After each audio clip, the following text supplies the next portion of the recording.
A rider comes off the steppe at a dead run, breath and horse both steaming in the cold. Behind him, a station keeper is already saddling a second horse, already reaching for the leather satchel that never leaves the rider's side. There is no ceremony in the handoff.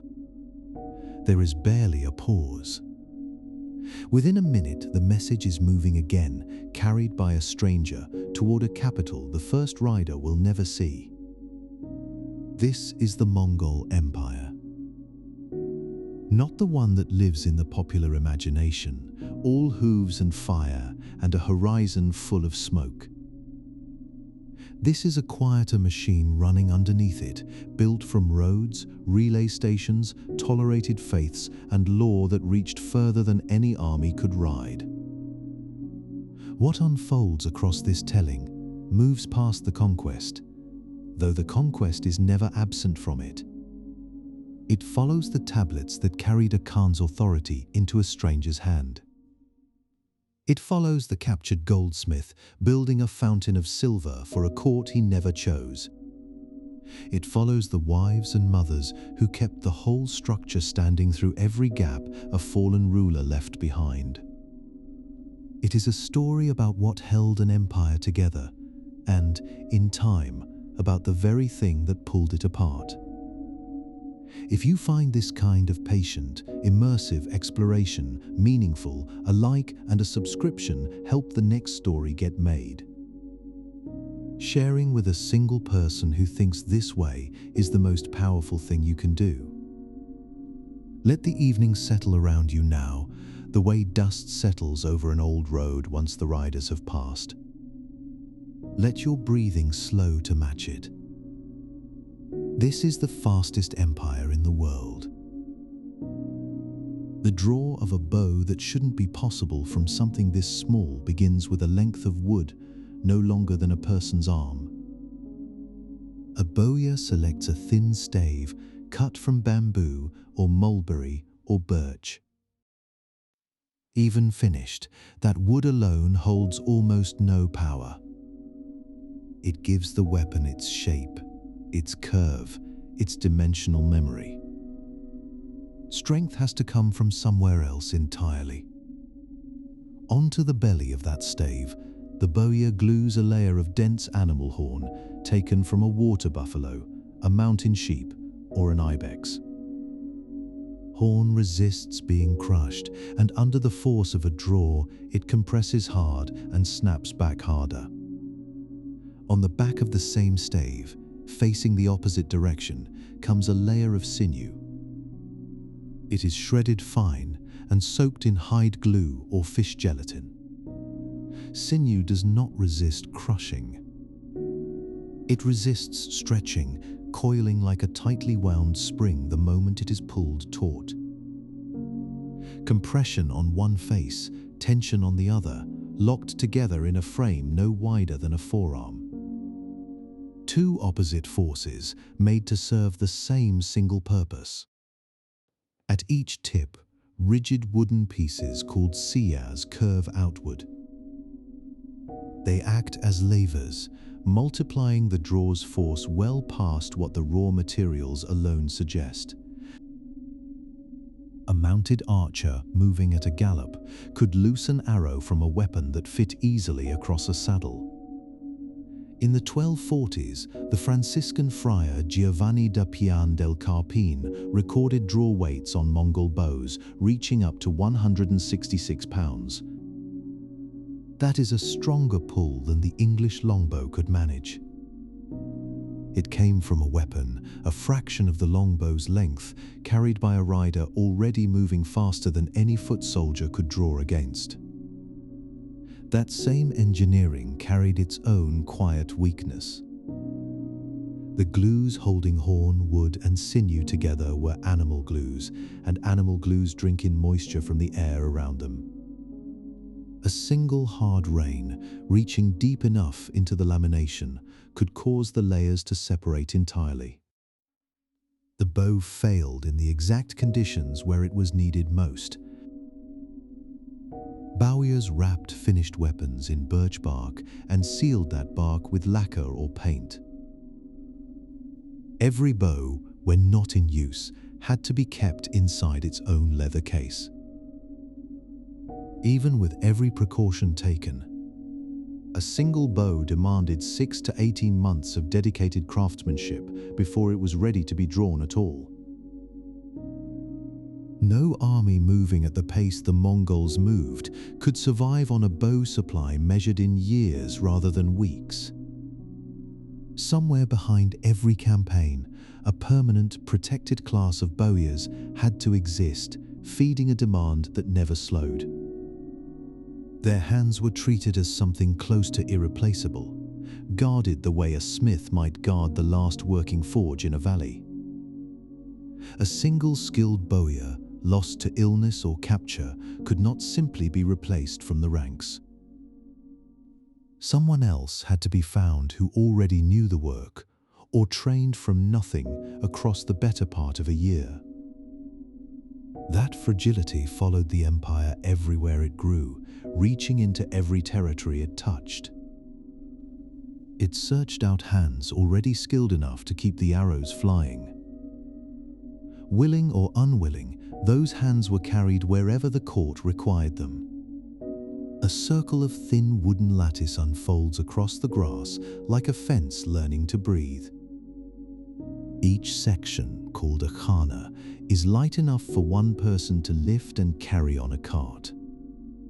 A household of modest means might use only 4 such sections. A wealthier family might use as many as 12, the circle widening to hold more people, more storage, more life. Once raised and tied end to end, the lattice forms a low ring, springy under the hand, waiting for what comes next. Slender roof poles, called uni, rise from the top of that ring toward a single point in the sky. They gather there into a wooden crown. The tuno, a compression ring holding the whole structure's weight at its center. 2 columns, the bagana, stand inside to bear that crown upward. Thick felt, the ezgi wraps the frame to hold in warmth against a wind with nothing to slow it for 1,000 miles. The genius sits in a kind of argument between materials. Horsehair ropes, called bus, wrap the outside of the lattice and pull inward with steady tension. The roof poles push outward against that same tension, and the 2 forces lock against each other. Together they hold the dome upright without a single nail. The tuno doubles as a skylight and as a chimney for the hearth smoke below it. A felt flap called the urk can close it whenever a storm rolls in from the open plain. It is not a primitive tent held up by hope. It is architecture engineered for a life that never stays in one place long enough to build in stone. It could be raised and struck again within the space of a single morning. Step through the doorway and the ring stops being just an engineered shape. It becomes a map of who belongs where. The door itself faces south or southeast, chosen to catch the sun. That same choice turns its back on the Siberian wind, cold as much a consideration as light. To the west lies the male half of the household, saddles and weapons and bags of fermenting airags standing in careful order. To the east lies the female half, cooking vessels and water jars arranged along the felt wall. Northward, at the point furthest from the door and nearest the tuno's crown, sits the family altar. Its idols watch over the elder who leads the household beneath them, seated closest to the sacred point of the dome. Every object inside has already been given its place before anyone speaks a single word about it. A child growing up inside one of these circles would learn the geography of the family long before learning to name it as geography. knowing which direction to reach for a saddle and which for a water jar came first. Somewhere beyond the door, a cart might carry a version of this same shape, scaled up far beyond one family's needs. Its axle could stretch as wide as a ship's mast, drawn by teams of oxen toward wherever the court was headed next. In the year 1220, Genghis Khan rides into the valley of the Orkhon River and marks a place on the ground where nothing yet stands. The valley already carries weight before he arrives. Older Turkic and Uyghur capitals once rose here, their memory folded into the soil like sediment.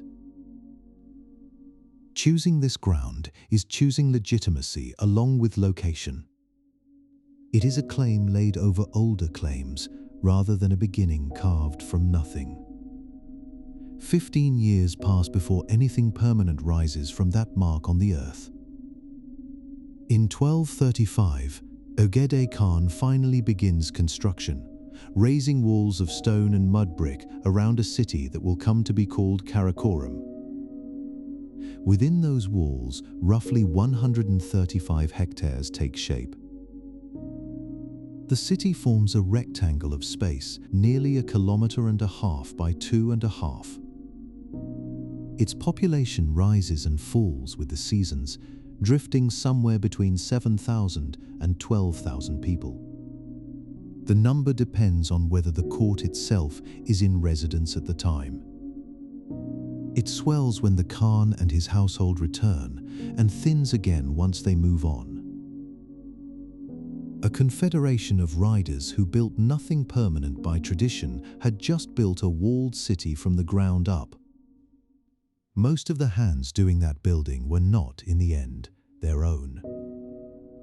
8 centuries later, between the years 2000 and 2005, archaeologists begin work at the center of Karakorum. The team comes from the University of Bonn and the Mongolian Academy of Sciences. What they uncover is not the scattered debris of a temporary camp. It is a street.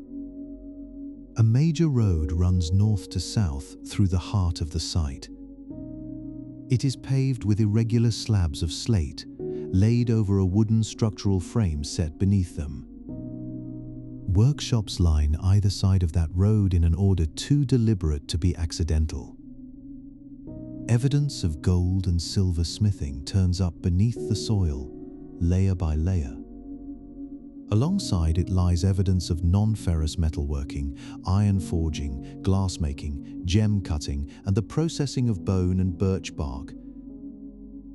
This was never an improvised gathering of tents that happened to endure across the decades.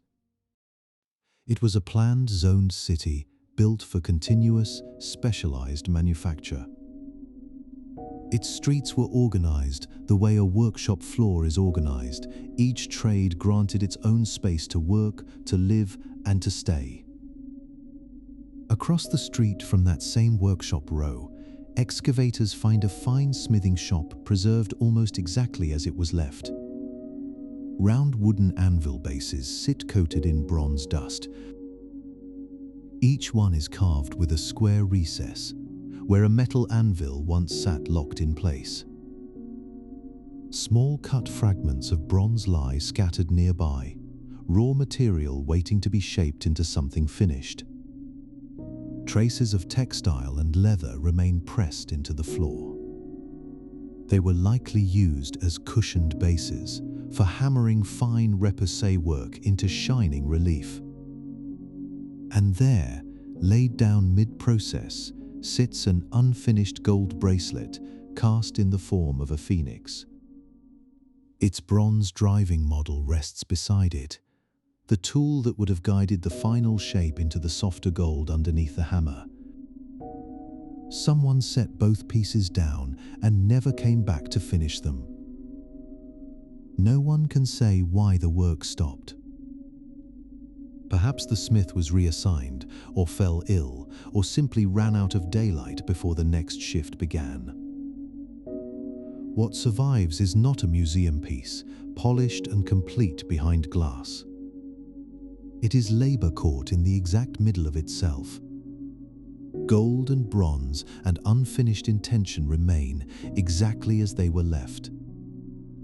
Whatever ordinary afternoon that turned out to be, it was the smith's last one at that particular bench. The tools were set down mid-gesture and never lifted again by the hand that had shaped them. Karakorum's daily life sorted itself by trade and origin rather than by rank. A western quarter belonged to Muslim merchants. The call to prayer rose there over streets thick with Persian and Arab trade goods carried in from across the Silk Road. An eastern quarter belonged to Chinese craftsmen relocated here by force. Forge smoke drifted over rows of ironworking stalls through most hours of the day. Above both quarters, a skyline of different faiths stood close enough to share the same modest rooftops. 12 Buddhist and Taoist temples rose within the walls, alongside 2 mosques and a single Nestorian Christian church.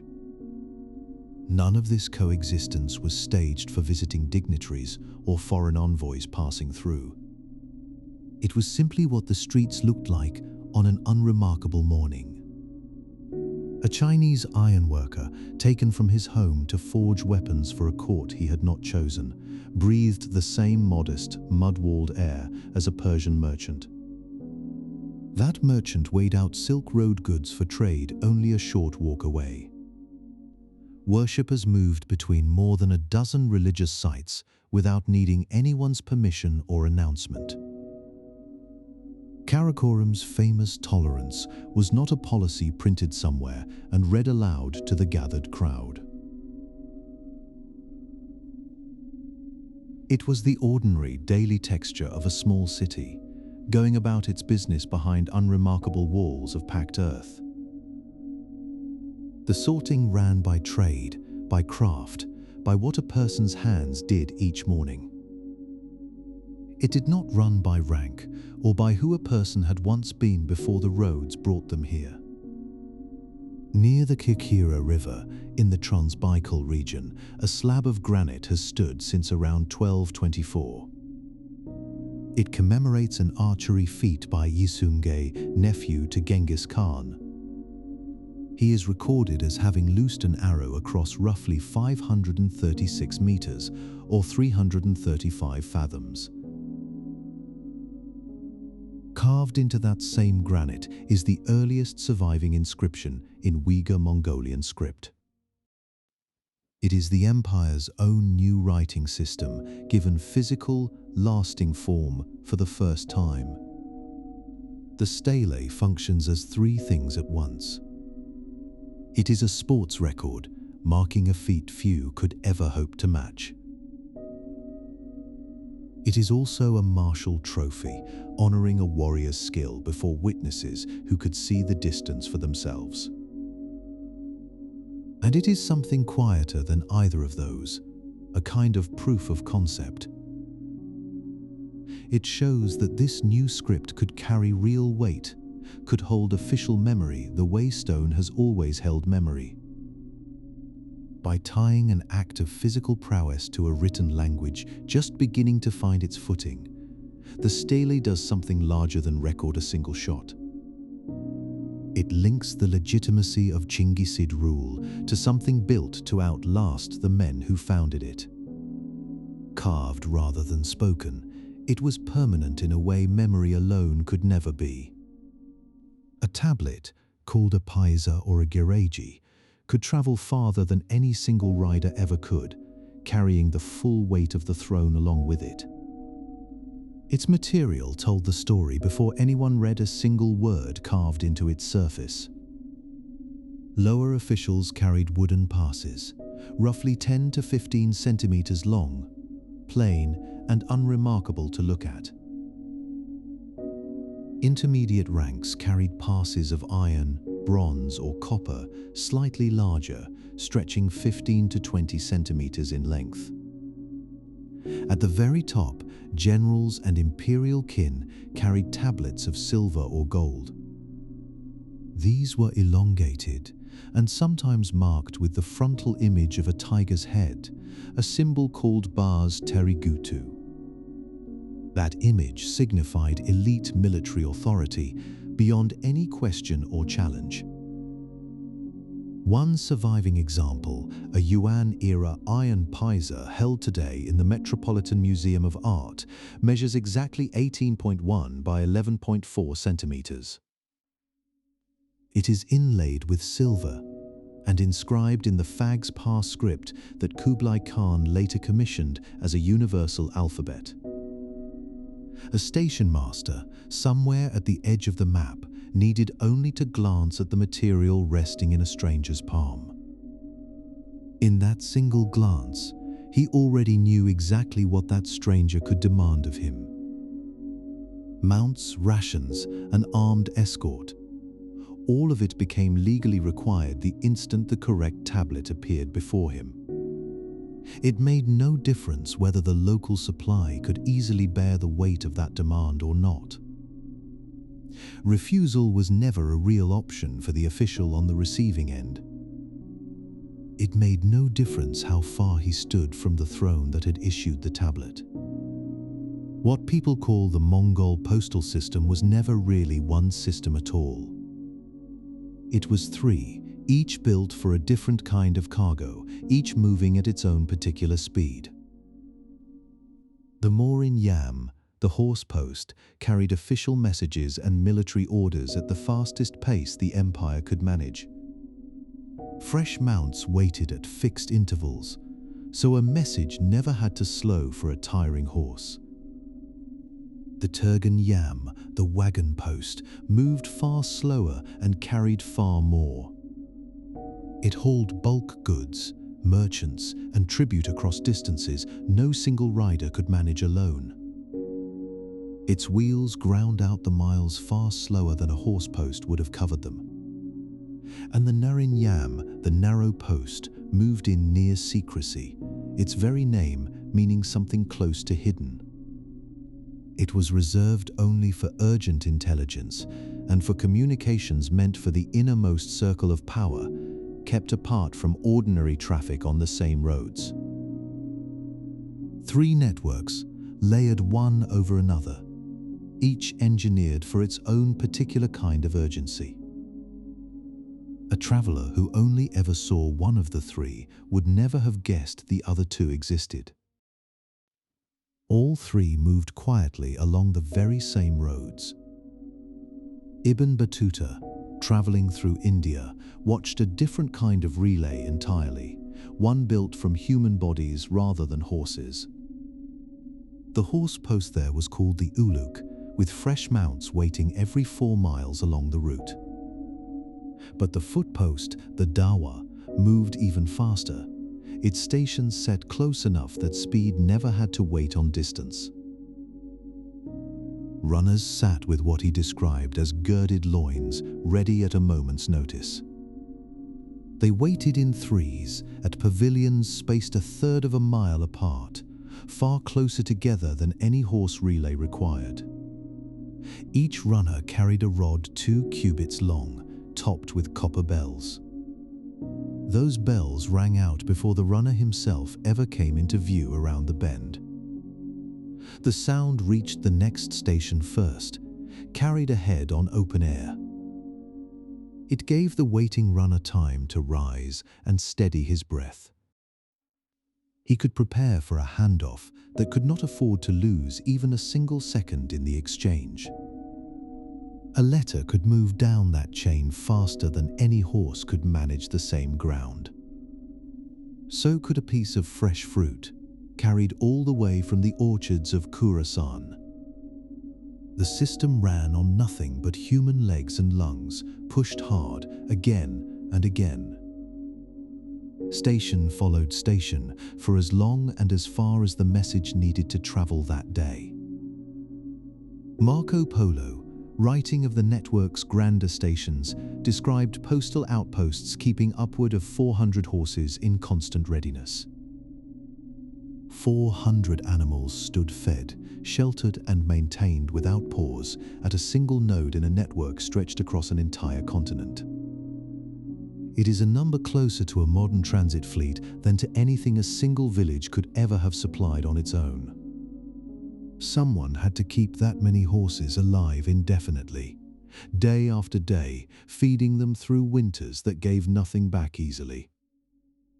It made no difference whether a single message came through that particular week to justify the cost of feeding them. The system's speed had never been free, however effortless it looked from a distance. It had always been paid for in labor, in grain, and in the constant, unglamorous work of upkeep. Long before anyone thought to ask who exactly was doing that paying, the tablet was already moving. Wood or iron or gold, it passes now into a stranger's outstretched hand. That hand waits at the far edge of a map no one back home has ever seen. And the moment the tablet settles into it, the Empire's authority moves there too, all the way to the edge of everything it claims to hold. An overseer arrives in a conquered village with no army behind him. He carries no sword, and he brings no soldiers to the gate. What he carries instead is a ledger and the authority to fill it. He walks the fields first, counting furrows, counting heads of livestock, counting the doors of every house still standing. He asks for names, ages, the number of sons old enough to ride. He asks for the number of hands still working the harvest. Nothing he sees goes unrecorded. By the time he leaves, the village has become a number, and the number belongs to someone far away. This man is called a Darakhachi, an overseer, sometimes a baskak in the Turkic lands further west. He does not replace the local prefect or the regional vizier who already governs the district. He stands beside them instead, watching, correcting, reporting anything irregular back to the capital. Under Genghis Khan, these men began as garrison commanders, left behind to hold a captured town while the army moved on. But holding a town is not the same as running one. And running one meant learning to count it first. Across the decades that followed, the garrison commander became something closer to a clerk. The empire learned that a subject counted was worth more than a subject merely conquered, and it built an entire class of officers around that lesson. In Yuan, China, this counting took a permanent written form. The Zhenji recorded who held which field and how much of it. The Banji sorted every household into its category. Farming families, military families, artisan families, postal families, each was bound by law to their designated purpose. From these two registers came the bayin, a silver tax paid in coin. A further levy came due as well, a fixed measure of silk cloth owed on schedule whether the harvest had been generous or thin. Before the Darakhachi arrived, a household under raid was simply unlucky, its loss a matter of chance and season. After he had finished his count, that same household was a line in a ledger. Its obligation was now permanent, inherited, and impossible to outrun. Further west, in the mountains and river valleys of Greater Armenia, this same counting reached its sharpest edge. The conquest itself had settled by the 1240s. Mongol officers moved through the region soon after, carrying the same instinct for registration that had already reorganized China. Every male between 15 and 60 years old was written down, a number now fixed to a name and a household. It was no different, in principle, from a field or a herd of sheep. Two separate levies followed that registration, and both were exact enough to leave no room for negotiation. The kubchur was a poll tax, paid in hard currency, 60 spitak for every man counted due regardless of what the season had brought. The taghar was heavier still, and stranger in its detail, a levy that reached into the granary and the pasture at once. It demanded 100 liters of grain per person and 50 liters of wine drawn from whatever the household had pressed that year. It demanded 2 liters of rice as well, along with the sacks and cords needed to carry the produce away. A single arrow was handed over as tribute, a small thing on its own, but one more item on a list that never seemed to end. 5% of whatever livestock a family kept was taken along with it, counted from the same herds the Durakhachi had already recorded. The historian Kyriakos Ganzaketsi wrote from within the region itself. He set these figures down with the same precision the tax collectors had used to extract them, a ledger answered by a ledger. For years this system extracted steadily, and the region absorbed it the way a body absorbs a long illness. It stayed weakened, but still standing, still managing each harvest to feed itself and pay what was owed. Then, in 1256, Hulegu Khan prepared his campaign against the Ismaili strongholds hidden in the mountains, and Armenia was ordered to supply it. The demand for grain arrived on top of a tax burden already at its limit, grain the province had counted on for its own winter. So did the demand for wine, for pack animals, for provisions of every kind a marching army required on short notice. This time the land had nothing left to give. Fields that had fed a household and paid its dues in ordinary years lay stripped bare instead. Villages that had managed for generations went hungry within a single season.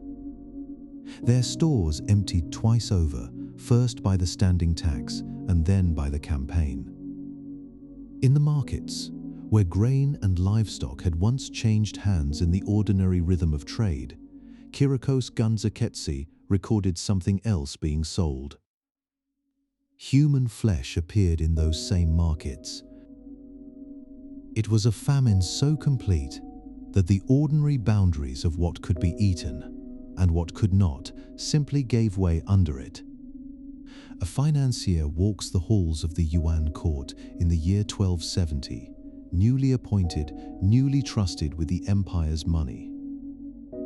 His name is Ahmad Fanakati, a Muslim administrator from Persia, chosen by Kublai Khan to head the Department of State Affairs, known as the Shangshu Sheng. He is, by any measure, extraordinarily good at his work. Within a short span, he has built a state monopoly on salt. He has pulled tax collection away from the old Chinese magnates who once controlled it. He has enforced a single paper currency, the baochao, across the realm, in place of the coin that merchants and farmers had trusted for generations. Every reform strengthens the treasury. Every reform also makes him a name spoken with hatred in households he will never visit. The heaviest blow lands after 1276, when the southern Song territories fall fully under Yuan rule. Ahmad orders that the metallic currency long used across the south be surrendered. In its place, the population must accept the new paper notes at a rate of 50-1. A household's silver, saved and passed down across generations, becomes on paper only a fraction of what it once was. The loss is neither gradual nor negotiable. It happens across the entire conquered South at once. It is a compulsory transfer of real, tangible wealth into something new. To the people forced to accept it, that new paper feels closer to worthless than to money at all. Resentment builds in the tea houses and market stalls of 100 southern towns, quietly and then not so quietly. By 1282, the resentment has found its instrument. Two conspirators, Wang Zhu and Gao Heshang, corner Ahmad in the streets of Dadu and kill him. Word of his death spreads through the capital, and in some quarters, almost with celebration. It is only afterward that the full picture surfaces, and even then it surfaces as two irreconcilable stories. The official Chinese chronicles, the Yuanxi, remember him as Jianchen, a villainous minister who bled the realm for his own gain.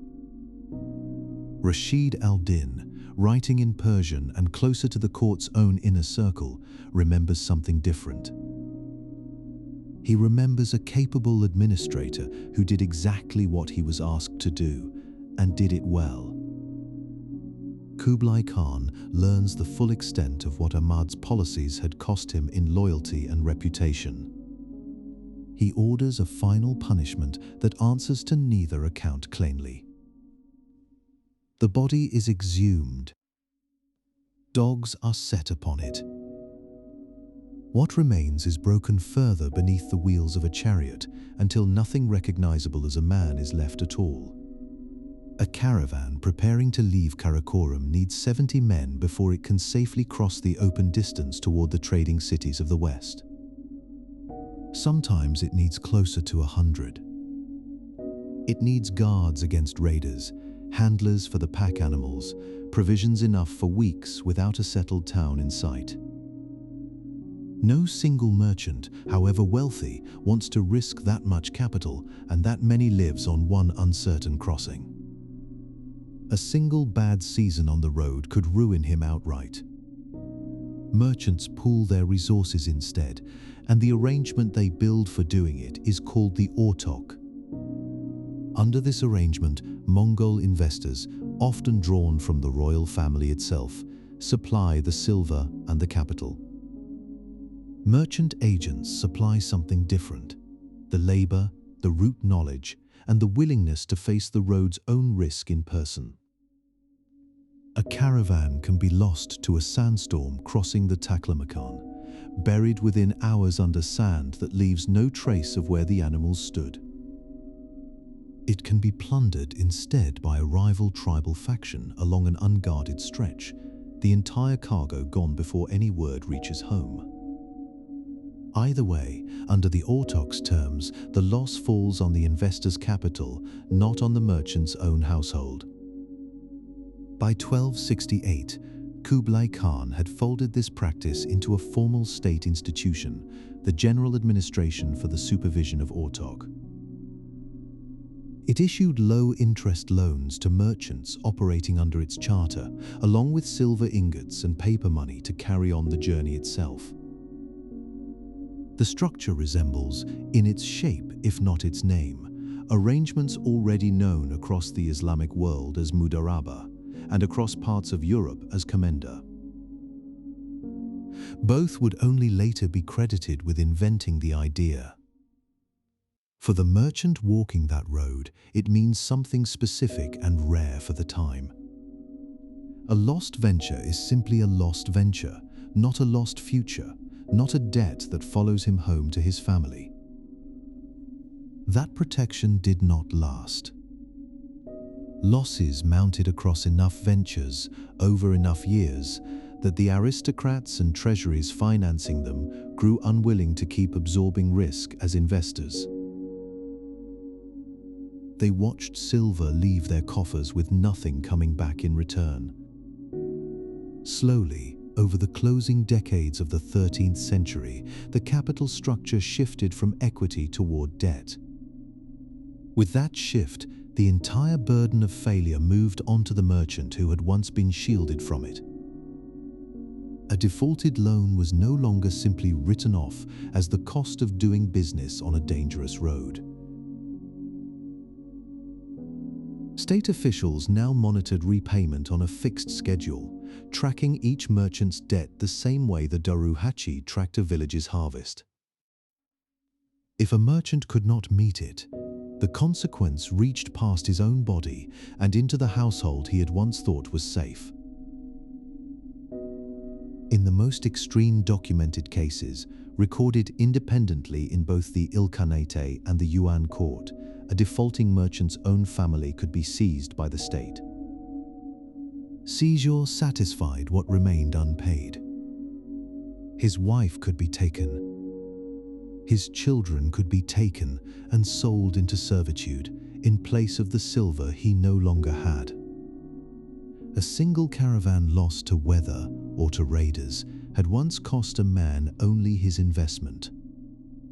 Now it risked costing him the people he loved most, with no equity partner left standing between him and that loss. The autox reach did not end at the marketplace. Merchants operating under its charter carried legal standing to use the empire's relay stations as they traveled between cities, a privilege granted nowhere else to private commerce.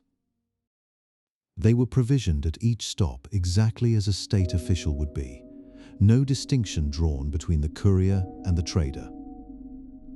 Horses were drawn from the same stables meant to serve the government's own riders. Lodging and food were drawn from the same stores as well. The local station was legally obligated to keep those stores filled, regardless of who arrived to claim them.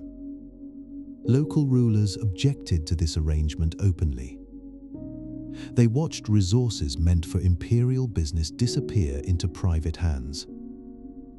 So, at times, did Mongol officials themselves, who could see plainly enough what this privilege cost the households responsible for keeping those stations supplied year after year. A merchant's private business now moved on the same road as the empire's own urgent affairs. It drew from the same well, with no legal distinction made between the two kinds of traveler. The postal families absorbed the difference without complaint, because complaint was not an option available to them. No exemption or extra allowance ever arrived to offset what the merchants took. Some of that pressure did ease, at least by law. In 1252, Möngke Khan standardized the kupchur, the poll tax owed by nomadic herders across the steppe. Before this reform, the rate a household paid had depended largely on whichever officer happened to arrive at their camp. He fixed the kupchur instead at 1 animal for every 100 owned, a single rate applied everywhere at once.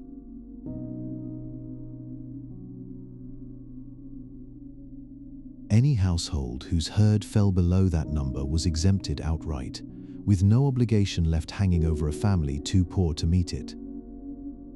For sedentary populations living in towns and farming villages, the tax scaled differently, moving with wealth rather than with livestock.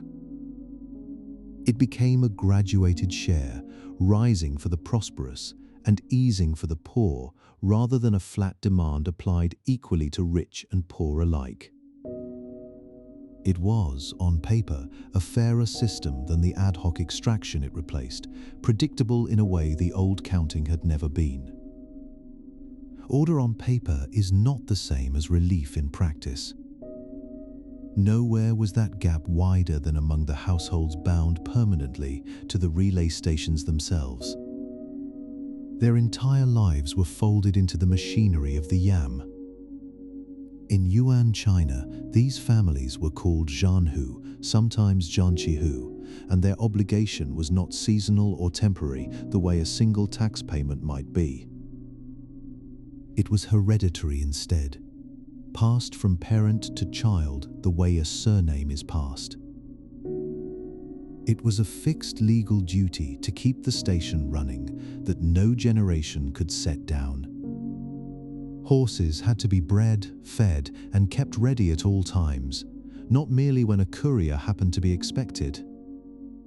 Fodder had to be stored against the winter months, enough to carry a whole stable through a season with no relief. Food had to be prepared for couriers who might arrive at any hour of the day or night, with no warning given beforehand. Labor had to be supplied whenever the state required it, without argument and without delay, whatever else that labor might have been needed for at home. In exchange, the law promised these families exemption from ordinary taxation and from the corvée labor demanded of other households across the empire. On the page it reads like balance, one burden traded evenly for another. In the lives of the families themselves, the balance did not hold. The Yuan Dianzhang, a legal compendium compiled in 1322, preserves what the polished official histories chose to leave out of the record entirely. Where the Yuanxi, written later under the Ming, presents a smooth and functioning empire, the Dianzhang records something rawer. It preserves specific, local complaints filed directly by postal households standing on the edge of collapse. Traveling aristocrats demanded more horses than their rank entitled them to, and station masters had no real standing to refuse a nobleman at their gate.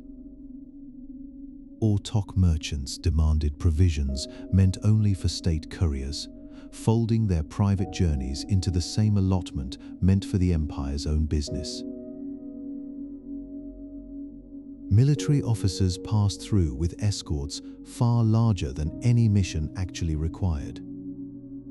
A single visit from one of these parties could drain a station's stores completely, the officer moving on afterward without consequence of any kind. The state had established the censorate, the Yushitai, specifically to answer this kind of complaint when it reached the capital.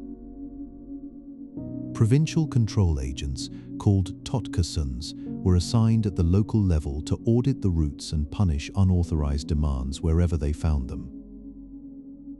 But oversight bodies can only reach so far across so vast a territory. A complaint filed in a distant province could take months simply to be read. Enforcement consistently arrived too late to help the household that had filed it, or did not arrive at all. Families legally bound to their posts for generations had nowhere else they were permitted to go under the law. They chose flight instead of continuing to absorb what the law itself would not stop. They abandoned homes and obligations their own ancestors had carried without complaint for decades, leaving stations unmanned behind them.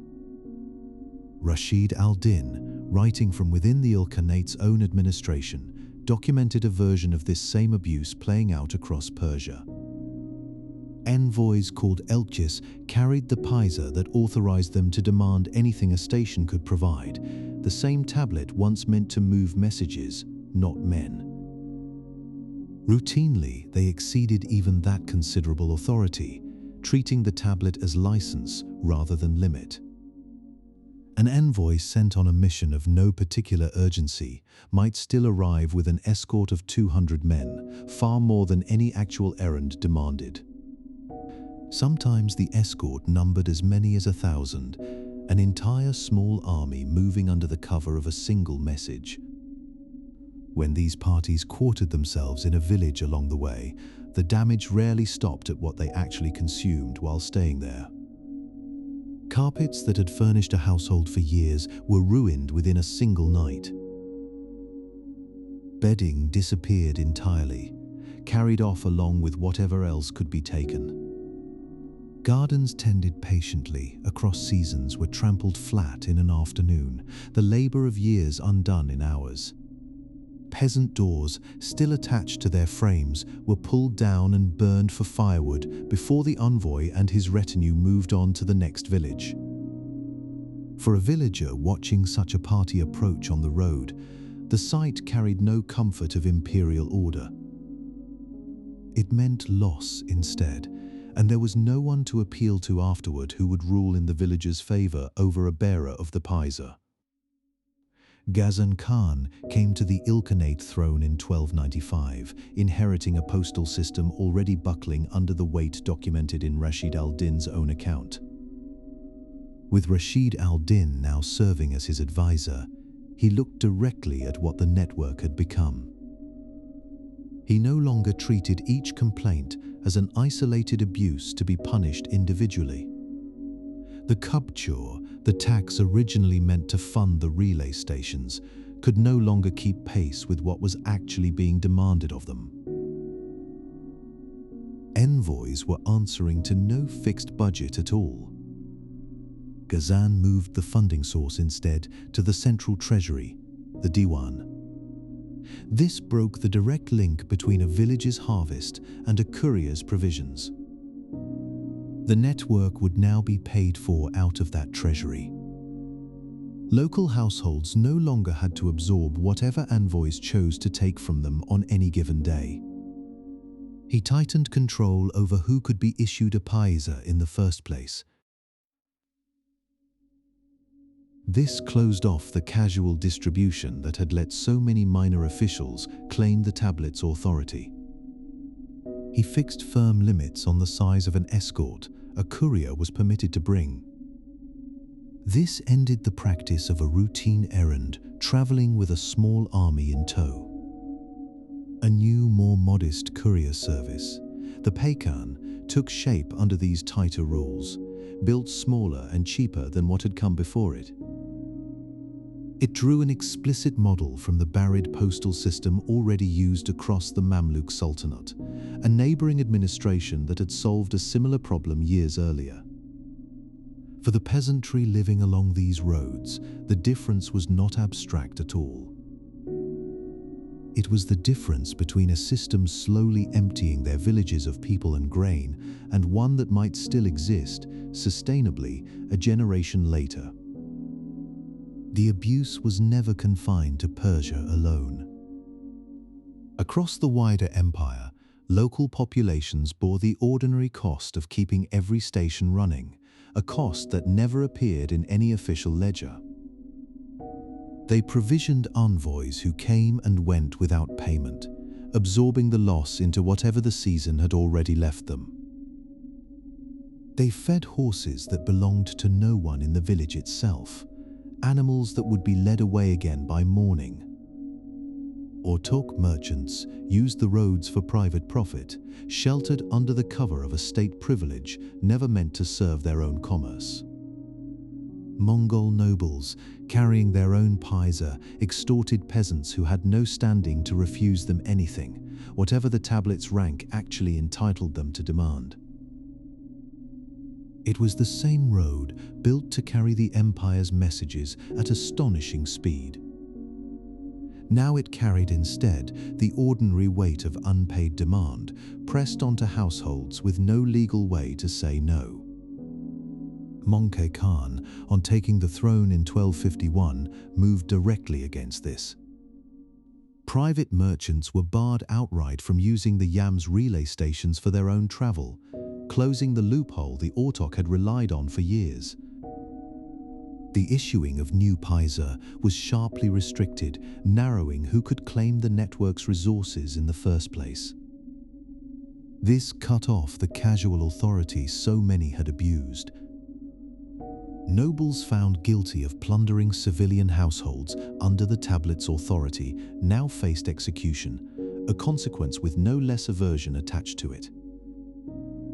It was a punishment severe enough to make plain that the abuse had finally reached the attention of the one man whose word could actually end it. It was not tolerance alone that had built the empire's reputation for order. It was, in the end, a ruler who looked plainly at what his own postal system was doing to the people beneath it. He decided to pay for it out of the treasury instead of their backs. A goldsmith's hands know a shop before they know a city. Guillaume Boucher had spent his working life at a bench on the Grand Pont in Paris, shaping metal into the ordinary luxuries a medieval capital wanted. In the winter of 1241, Mongol forces swept through the town of Belgrade, and somewhere in the smoke and the taken streets, Boucher's ordinary life ended. He was not killed. His hands were recognized as valuable, and value, in the empire's calculation, was worth marching more than 5,000 miles to keep.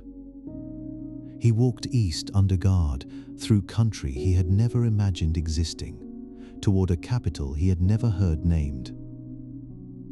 What waited for him at the end of that walk was not freedom, and was not exactly captivity either. It was a workshop and a set of apprentices assigned to him. His hands would now belong to a court he had never chosen to serve. He was set to producing jewelry for the khatuns of the imperial household, ornaments meant for women whose names he likely never learned.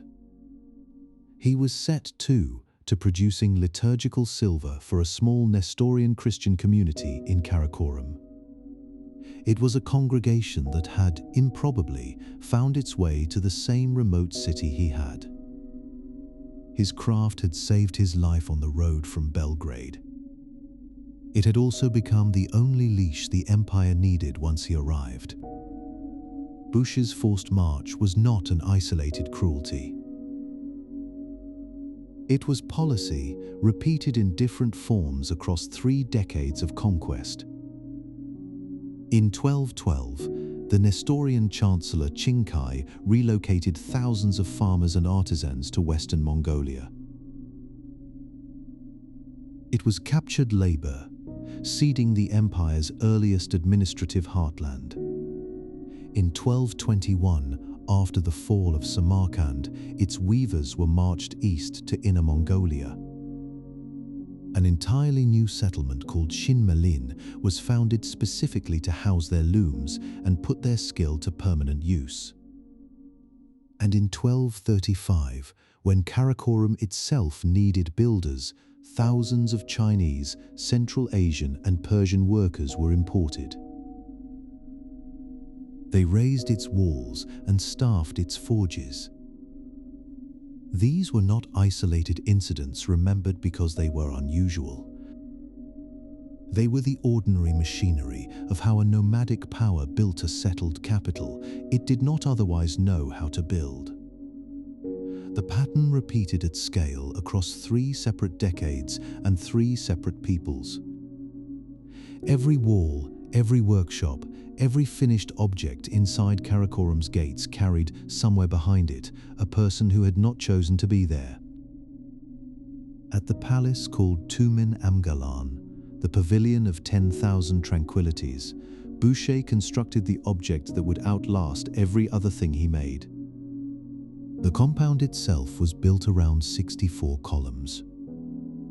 It stood in the shape of a tree cast in silver, its trunk coiled by 4 serpents and its base guarded by 4 silver lions.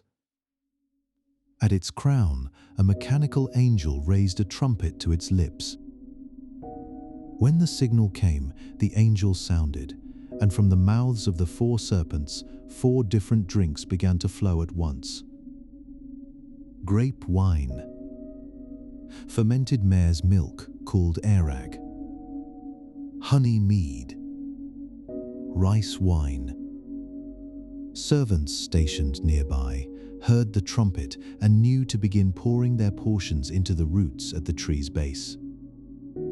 Hidden channels carried the liquid up and out through the serpent's jaws for the assembled court to drink. It was built first as a marvel, and for a time it worked exactly as a marvel should.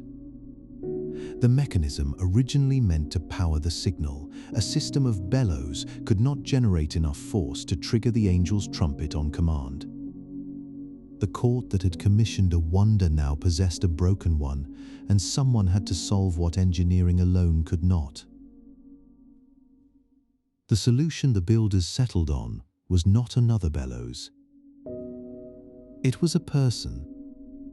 Inside the tree's hollow trunk, in a space designed for machinery, a laborer was concealed instead.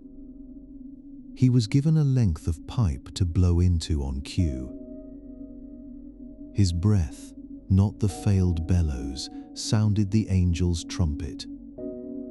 His signal, not any spring or gear, told the servants outside exactly when to pour. Nobody watching the tree work was meant to know its magic ran on a hidden man crouched in the dark. He breathed on command, invisible inside the very structure built to project the Khan's effortless command over craft and distance. Foreign envoys stood before the tree and understood precisely the message it had been built to send. A ruler who could conscript the finest metalworkers of the West to decorate a fountain in the steppe held real power. Distance and skill both became irrelevant to him. What none of those envoys saw was the laborer inside, doing cramped, exhausting, invisible work. The illusion above him could breathe freely only in his place, marveled at by men who never once looked for what made it move. To stand near the tree while it worked was to be surrounded on every side at once. The bellows wheezed somewhere out of sight, low and mechanical, before the angel's trumpet cut through it with a sudden blast of true sound. Then, in the same instant, wine and fermented mare's milk began pouring from separate serpents' open jaws. Two different liquids gushed from a single silver trunk, without pause between them. The court had not simply been shown a clever machine. It had been made to hear it work, to watch four separate streams answer one signal together. The experience was engineered as carefully as the pipework hidden beneath it.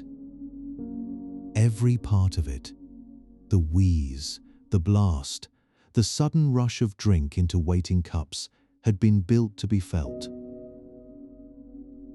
It reached the body first, before it was ever understood in the mind. Not every captured life in the empire left behind a workshop, or a name, or an object that survives to be admired centuries later. Each year, the Koryo Kingdom of Korea sent women north as tribute. Across the life of the arrangement, something near 2,000 of them passed into the courts and military camps of China and Mongolia. They arrived with no craft to protect them and no silver tree to stand as evidence they had ever existed at all. They were absorbed into palace service and into concubinage, sorted into households that had not chosen them any more than they had chosen those households in return. Most left behind no record beyond the bare fact of their extraction from one kingdom and their arrival in another. Their story runs alongside the celebrated stories of powerful Khatoons without ever touching them. It is a parallel history that rarely intersects with the one told in courts and chronicles.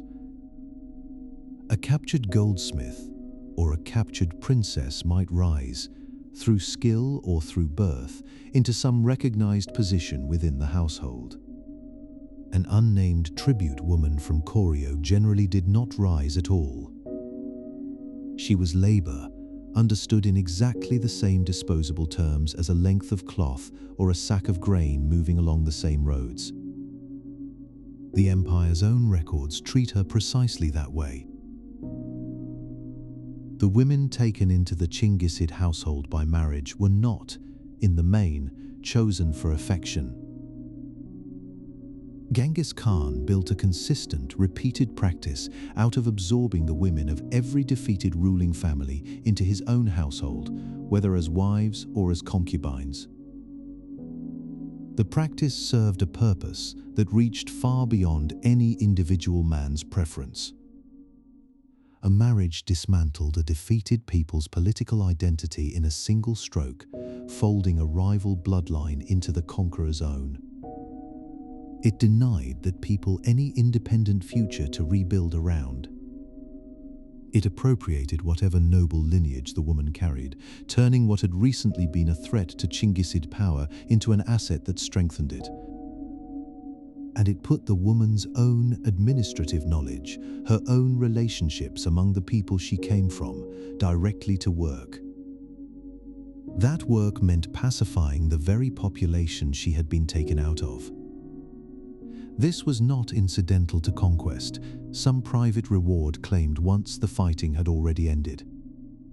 It was conquest, continuing by other means, carried out through a household rather than through an army in the field. In 1202, the Mongols destroyed the Tatar confederation that had been among their oldest and most bitter rivals on the steppe. The order given afterward was total and specific. Every Tatar male taller than the linchpin of a cart was to be put to death. 2 sisters survived that order because they were women. Their father, the Tatar chief Yeki Cheren, had already been killed alongside every man of comparable height in his nation. Yisui and Yisugun watched their entire people erased across the span of a single military campaign. Before either of them had any interval to grieve what had just happened, they were taken as spoils of the very war that had produced it. There was no space between catastrophe and captivity for either sister. Both passed directly from witnessing the destruction of everyone they had ever known into becoming the property of the man who had ordered that destruction carried out. Yisugun understood, faster than most captives could afford to, that her survival now depended entirely on the favor of the man she had been given to. She submitted to Genghis Khan, but she did something else as well. It reads as a small and strange act of loyalty inside a situation offering her almost none. She told him that her older sister Yisui was more fitting to be a ruler's wife than she herself was. She asked that Yisui be sought out and found. A search party went looking and found Yisui in hiding, newly married, her husband beside her when the soldiers arrived. Rather than defend her, he fled, leaving her alone to be taken by the men who had come for her. She was brought before Genghis Khan and taken to his bed that same day, with no interval allowed for anything resembling consent or preparation on her part. When she reached the camp, Yisugun did something that carried no obligation attached to it at all. She voluntarily yielded her own senior rank within the household's living quarters to her older sister. She stepped back so that Yisui, who had suffered more and arrived with less, would not also arrive ranked beneath her. It changed nothing about the underlying fact of their captivity.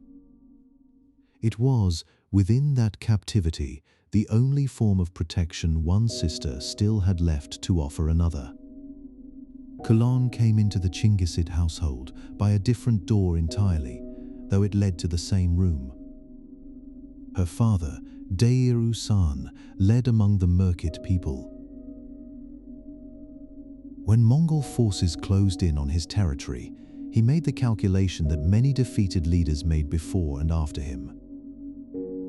He surrendered his own daughter to Genghis Khan directly, offering her as a peace gesture. It was meant to spare his people the destruction visited on nations that chose to resist instead. The offering did not work the way he had intended it to. His people were subdued regardless of the gesture he had made. Dair-Usan himself was executed in spite of it. The peace he had tried to purchase with his daughter's future was never actually delivered, not to him and not to anyone he had hoped to protect. Kulan was left with nothing standing behind her afterward. The father who had surrendered her was dead. The people he had tried to shield by surrendering her were conquered anyway, exactly as if he had never made the offer at all. The only path remaining for her ran forward into the household of the very man who had ordered her father's execution. Status within the household, even at its highest level, offered no lasting guarantee of safety. Ibaka Beki was a Karaite princess married to Genghis Khan himself following the conquest of her people. For 2 years, she held the position that every other captured woman in this story might have hoped to reach. Then, without any explanation recorded for her or for anyone watching, Genghis Khan divorced her. He did not release her afterward to whatever life she might have rebuilt on her own. He gave her instead to one of his generals, a man named Jurchadai, as a reward for that general's service in battle. She was transferred from one household to another, the way he might have transferred a horse or a length of captured silk cloth. Her royal blood had been worth marrying in the first place. It had not been worth protecting once a more useful purpose for her presented itself to the Khan. Even a woman who reached the innermost circle of the Chinggisid family remained, in the end, something the Khan retained the right to give away. A century after the empire's height, a traveler comes upon a city that moves. It has no walls, no fixed streets, no foundations sunk into the ground. It is made of felt and silk and wood, mounted whole on wagons, rolling slowly across the grass under a wide sky. Ibn Battuta walks among its pavilions and finds that nothing about it is anonymous. Every dome-shaped tent belongs to someone, and everyone he asks seems to know exactly which one. The grandest of them are swathed in silk, dyed in colors bright enough to be read from a distance. They belong not to generals or governors, but to the senior wives of the Khan. Thousands of outriders move around these pavilions as they roll, a small army devoted entirely to their protection. No one, Ibn Battuta speaks with, treats the arrangement as anything but ordinary. The scale of it recalls something older than Ibn Battuta's own century. Decades before, cart-mounted halls had carried axles wide as a ship's mast, drawn across this same grass by teams of oxen numbering in the dozens. Those were the mobile palaces of an empire, still at its height. They moved whole royal households from pasture to pasture, the way a smaller family might move a single tent. Ibn Battuta sees the same instinct still alive, long after the empire itself has split apart. A traveler crossing this ground does not need a map to find his way among strangers. He needs only to know which tent is whose. Among the Golden Horde, that answer tells him everything about where power actually sits. It has told him correctly for longer than anyone now living can remember. That answer becomes harder to give further west and further back, at the edge of a burning city. This was decades before Ibn Battuta ever set out on his own travels. In the winter of 1258, Hulagu's forces break the walls of Baghdad and end 5 centuries of Abbasid rule in a matter of days. The killing that follows is vast. Hundreds of thousands of the city's Muslim residents are among the dead. The Caliphate's grand library and its palaces are reduced to ash and rubble along the banks of the Tigris. Yet in the wreckage, one community survives largely untouched. Baghdad's Christians are spared the massacre visited on their neighbors. 2 very different explanations for why have come down through the centuries since, each one carried by chroniclers who lived through or close to the same event. Armenian chroniclers, writing in the years after, tell of a queen who rode with Hulagu and pleaded for the lives of her fellow Christians. Stepanos, Orbalian and Vardan Aroweltsi both name her directly. Both reach for the same comparison, calling Dokwid's Khatun a new Helena. In their telling, her personal intervention altered the fate of an entire city in a single audience with her husband. Syriac and Persian chroniclers, writing from a different vantage, tell a different story entirely. Bar Hebraeus and Rashid al-Din make no mention of a queen's mercy at all. In their account, it is the Nestorian Catholicus Makika II who negotiates directly with Hulagu's commanders in the days before the final assault. He secures the safety of Baghdad's Christian quarter through diplomacy, through terms agreed upon and honored, rather than through a plea made in private to a husband. Two chronicling traditions, writing about the same siege within living memory of it, disagree on who actually saved these lives. Neither account has ever fully displaced the other. The disagreement has not gone away with time. Later historians have had to sit with it rather than resolve it outright. They weigh one chronicling tradition against another without a way to settle the matter for good. What can be said with more confidence is what is known about the years after the siege. By then, the immediate crisis had passed, and the court had settled into its new capital. Dokwitz Khatun's own court was, by every surviving account, a genuinely pious and visibly Christian one, and it remained so for as long as she lived. Her sympathies were never in question among the people who lived within her household or passed through it as guests and envoys. The likelier shape of the truth is that her influence created the atmosphere in which mercy became possible in the first place. Sparing Baghdad's Christians was not unthinkable in a court like hers. The specific act of negotiation, the actual terms and the actual room where they were struck, belonged to someone else entirely. Later Christian writers, reaching back for a heroine amid so much devastation, may have taken that real and well-documented atmosphere and pulled it forward. The result was something more direct than it actually was. A queen personally halting a massacre makes for a cleaner story. A queen whose court simply made such an outcome conceivable to the men actually negotiating it is a messier story. It is the one the surviving evidence actually points toward. Real influence, the kind Dokwitz Khatun plainly had, can harden over time into a firmer and more specific claim than the surviving record itself actually supports. Grief does that to a story. So does the simple human need for a name to attach to a mercy, rather than leaving it to feel like an accident of circumstance. It would be easy, from a story like Dokwitz Khatun's, to draw the wrong lesson about what it meant to be a woman inside this empire. That lesson would apply far too broadly. The mistake is a natural one, and it is worth naming plainly before it takes root any further.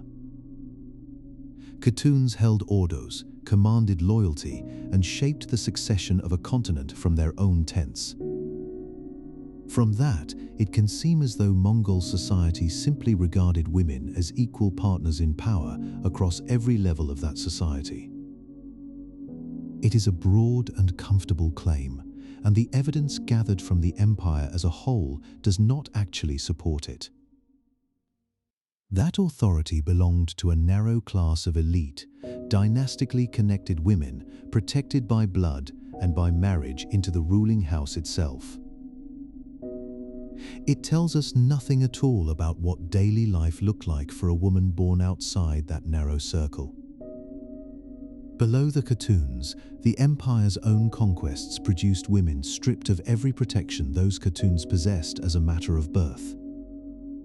Tribute girls, war captives, and enslaved women faced exploitation and violence with no ordo to shield them, and no household of their own to fall back on. No chronicler was inclined to record even their names for later centuries to recover, so their numbers survive only as estimates in someone else's account. Elite female power, in other words, reflected the property law and the military calculation of a single ruling dynasty. It was never a broader statement about the standing of women within Mongol society generally. Treating it as one flattens a much harsher reality, most of these women actually lived. One Life shows both sides of that gap inside a single biography. Yizhui had entered the Chinggisid household in the immediate aftermath of the Tatar genocide, a captive taken from the wreckage of her own people. She had no say whatsoever in what came next. What followed, though, was not simple confinement to a tent and a title. Genghis Khan granted her an ordo of her own along the Tual River. It was a household with its own land, its own herds, and its own staff answering to her alone. In the years that followed, she rose to genuine standing at court, trusted with responsibilities well beyond what her arrival as a captive might have suggested. When Genghis rode out on his final campaign against the Tangut kingdom, Yizhui rode with him. She did not remain behind in comfort at one of the empire's settled centers. When illness began to take hold of him somewhere along that campaign, it was Yizhui who effectively ran the government forming around him. She managed the appearance of continuity, while the most powerful man in the world quietly failed, day by day. He was far from the capital that depended on him for every major decision. She concealed his decline from a court and an empire that could not yet afford to know it. She understood that the news alone might unravel what still held together. She held that secret at the center of an operation few others could have managed, let alone managed successfully. The woman who had watched her own nation destroyed built something real from that same catastrophe. She rose to functioning power at the very center of the empire that had destroyed her people. That fact never stopped being true, even as she came to run part of that empire herself. That kind of power rested on an institution built specifically to hold it. High-ranking Khatuns did not simply live in comfort at the edge of their husbands' courts, waiting on decisions made elsewhere while someone else governed in their name.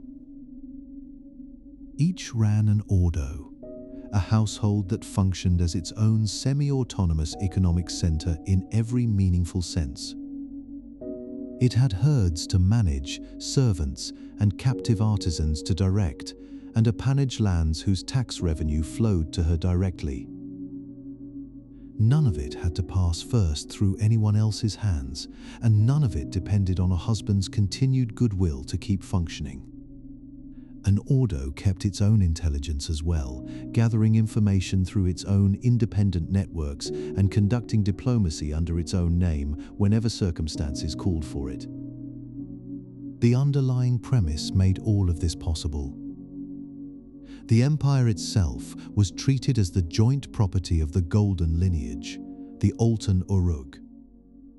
It was never the sole possession of whichever man happened to sit on the throne. It was a family inheritance that included its female members as a matter of course, not as some exception requiring special justification each time it was exercised. A Khatun's ordo, in this light, was never a privilege granted at a husband's passing pleasure. It was her own share of a family enterprise, administered on her own authority and answerable, in practice, to almost no one but herself. That inheritance became most visible whenever a Khan died, and the empire's rules for what came next proved, on inspection, to be no rules at all. Ogedei Khan died in the winter of 1241.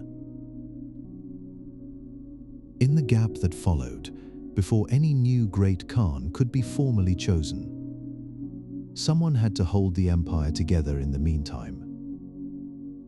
His senior widow, Turegene, did not wait for anyone's permission to act. She moved directly to seize the imperial seals and the treasury, the actual physical instruments through which an empire of this size was run day to day. She stepped past every other claimant who might otherwise have contested her for that authority. The moment she seized was the exact moment the system was weakest, the narrow interval between one Khan's death and another's eventual confirmation. She filled that interval completely, leaving no space for anyone else to occupy it. For 5 years, from 1241 to 1246, Turregani ruled as Great Khatun and regent over the entire empire. She ruled not as a placeholder marking time until a man could take over, but as its actual functioning head. Her decisions shaped policy across thousands of miles. Holding that seizure once made was never a passive matter of simply occupying a title while others governed around her. Turregana moved quickly to dismantle Ogeday's existing administration piece by piece.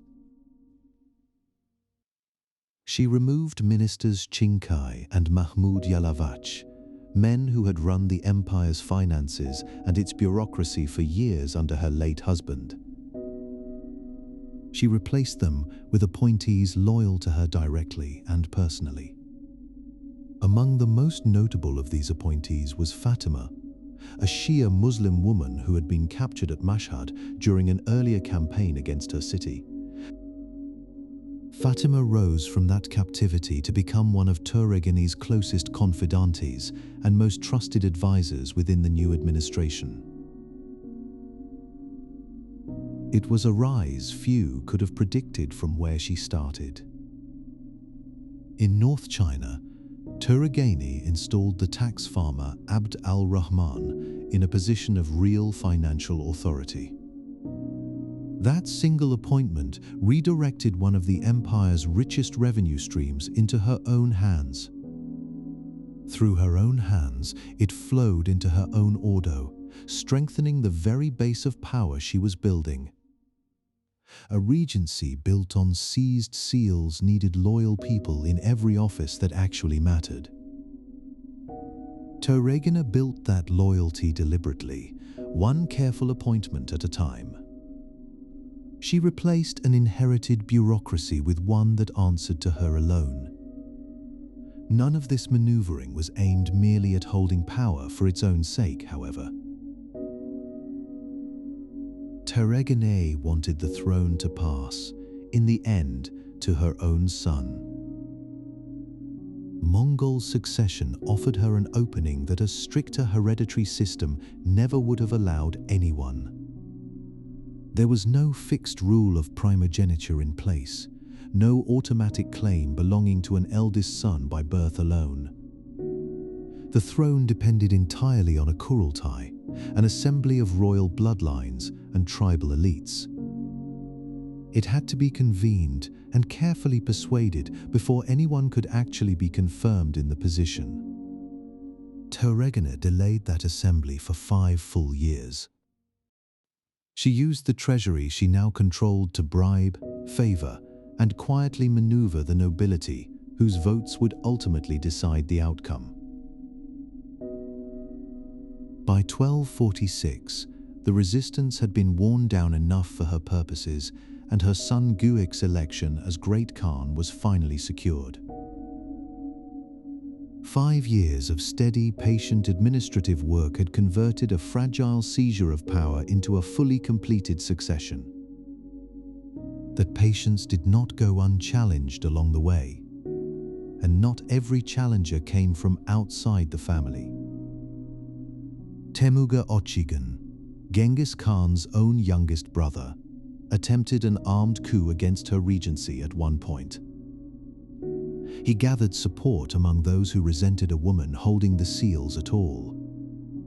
It was a direct military bid to take by force what she held only by seizure and careful political maneuver.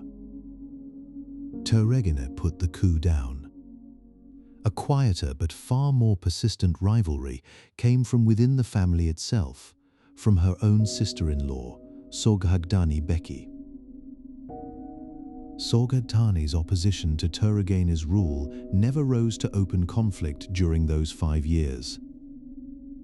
It never faded either, sitting always just beneath the surface of court life, a rivalry measured in patience rather than in swords. That rival, Sorghagdani Beki, would come to be remembered by an entirely different measure in the years that followed.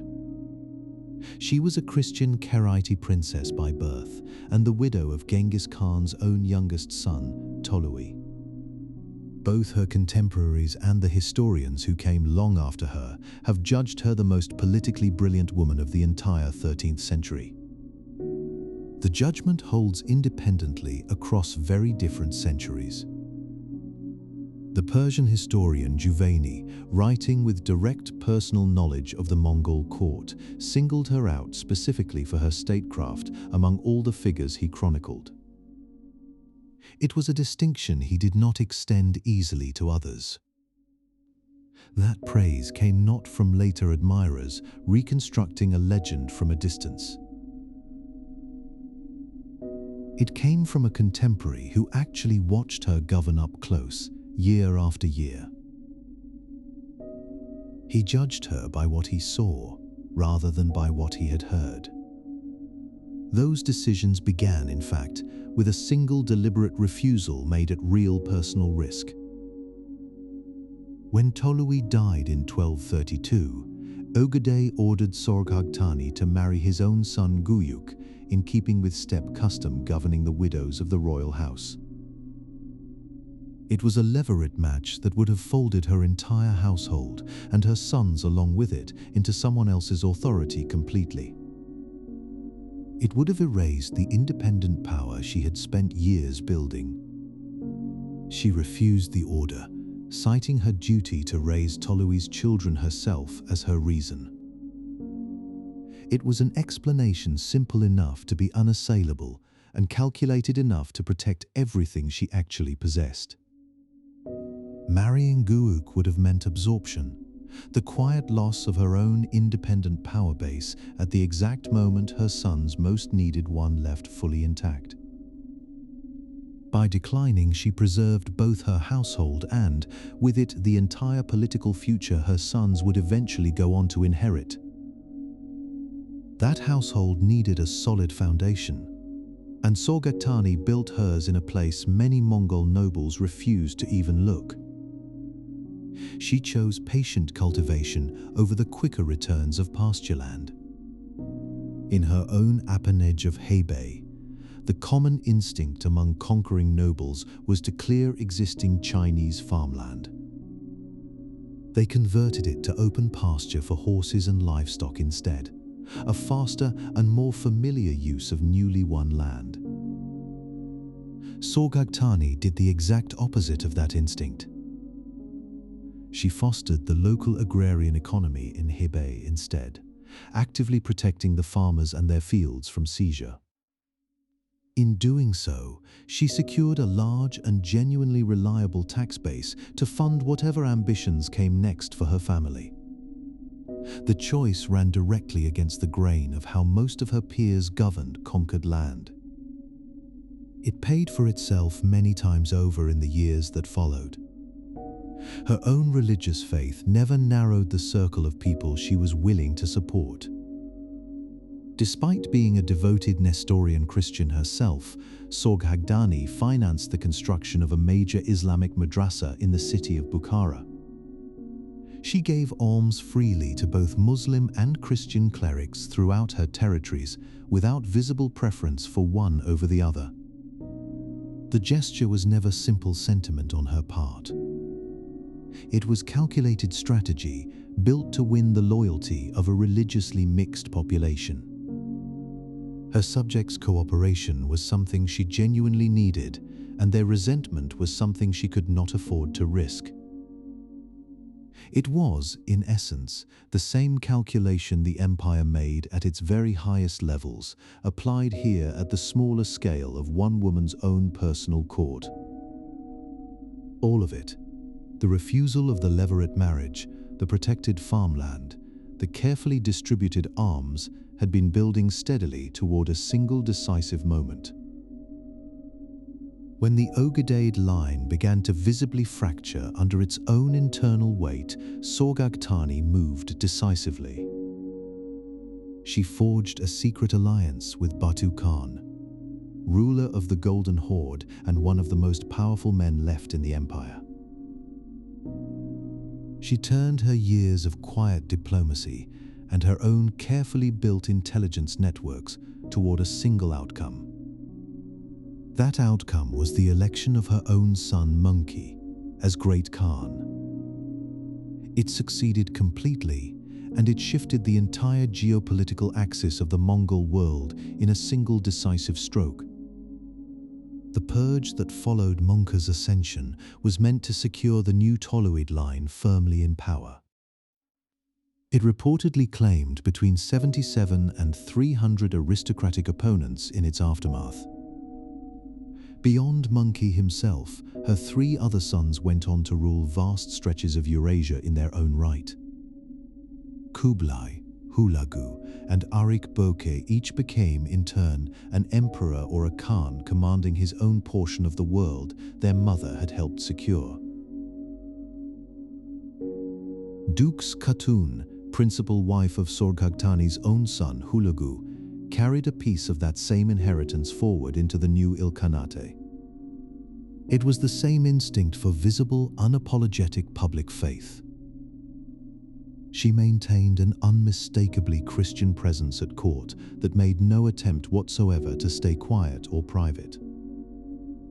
A portable tent church traveled everywhere with her ordo, pitched openly at its entrance wherever the moving court came to rest for the night. Its wooden clapper sounded plainly to call the faithful to Mass, audible to anyone passing near her household. The sound announced her faith to the whole camp without a word being spoken. Faith, for her as it had been for her mother-in-law before her, was never treated as a private matter kept carefully apart from politics. It was carried in the open at the very front of the household for anyone passing by to see plainly for themselves.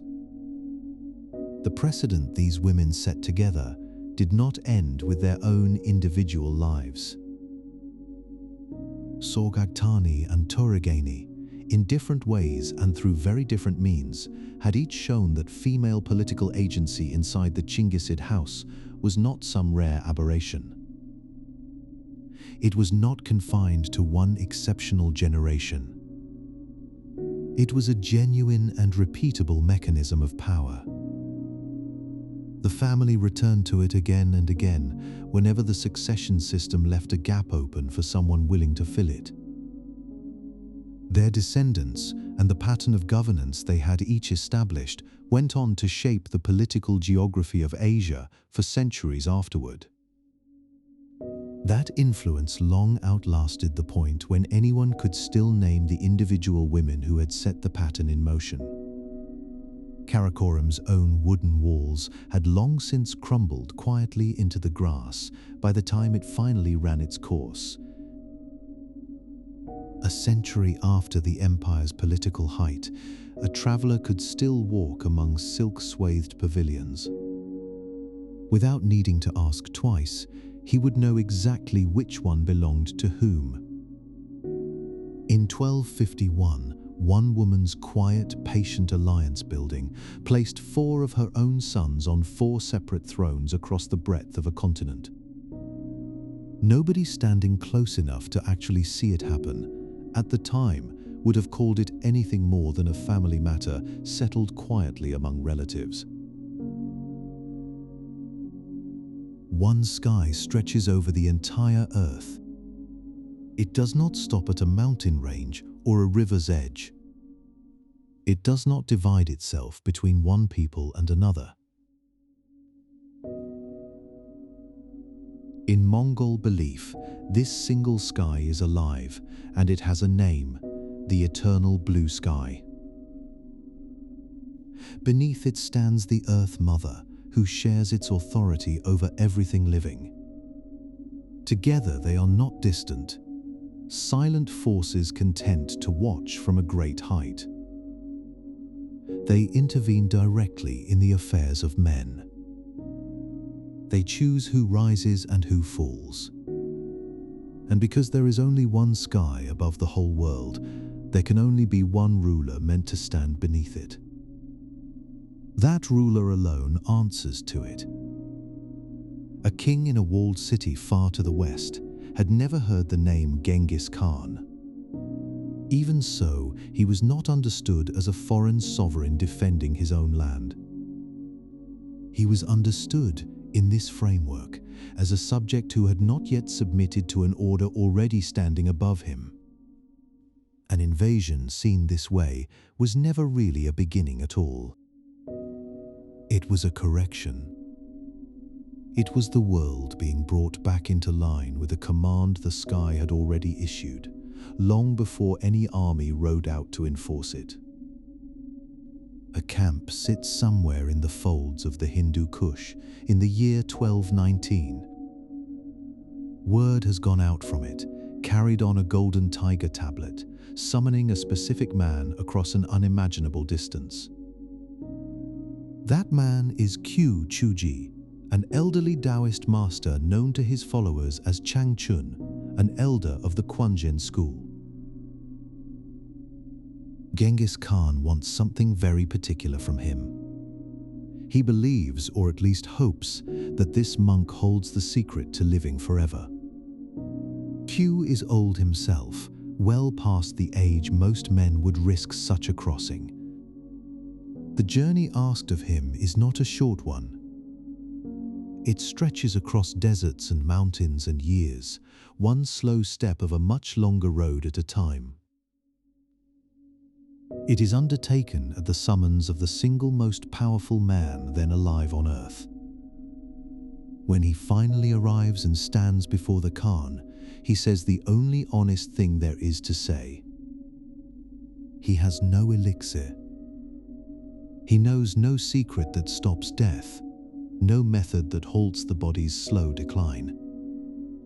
What he offers instead are methods for preserving health, for living a little longer and a little better, nothing more than that. It is not the answer Genghis Khan had summoned him across a continent to hear. And yet the monk is not punished for arriving empty-handed. He is rewarded generously, with exemption from tax and labor obligations. He is granted, too, administrative control over religious affairs across all of northern China, extended to his entire Quanzhen order in his name. An old man's honesty, offered plainly to a conqueror hoping for immortality, becomes the thing that shelters an entire religious community for years to come. A butcher in a market town kneels beside a sheep, a blade in hand. The method he has always used, the one his faith requires of him, is no longer permitted. Mongol law, in the periods it was enforced, banned the slaughter methods of both Islam and Judaism outright, across the empire's Muslim and Jewish communities alike. The reason had nothing to do with theology, or with any deliberate hostility toward either faith. It had to do with blood, and with a much older Mongol taboo. Mongol custom held that an animal's blood should never touch the bare ground beneath it.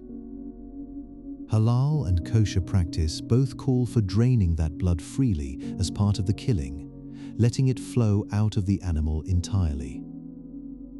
The two requirements could not coexist, not even as a matter of local accommodation.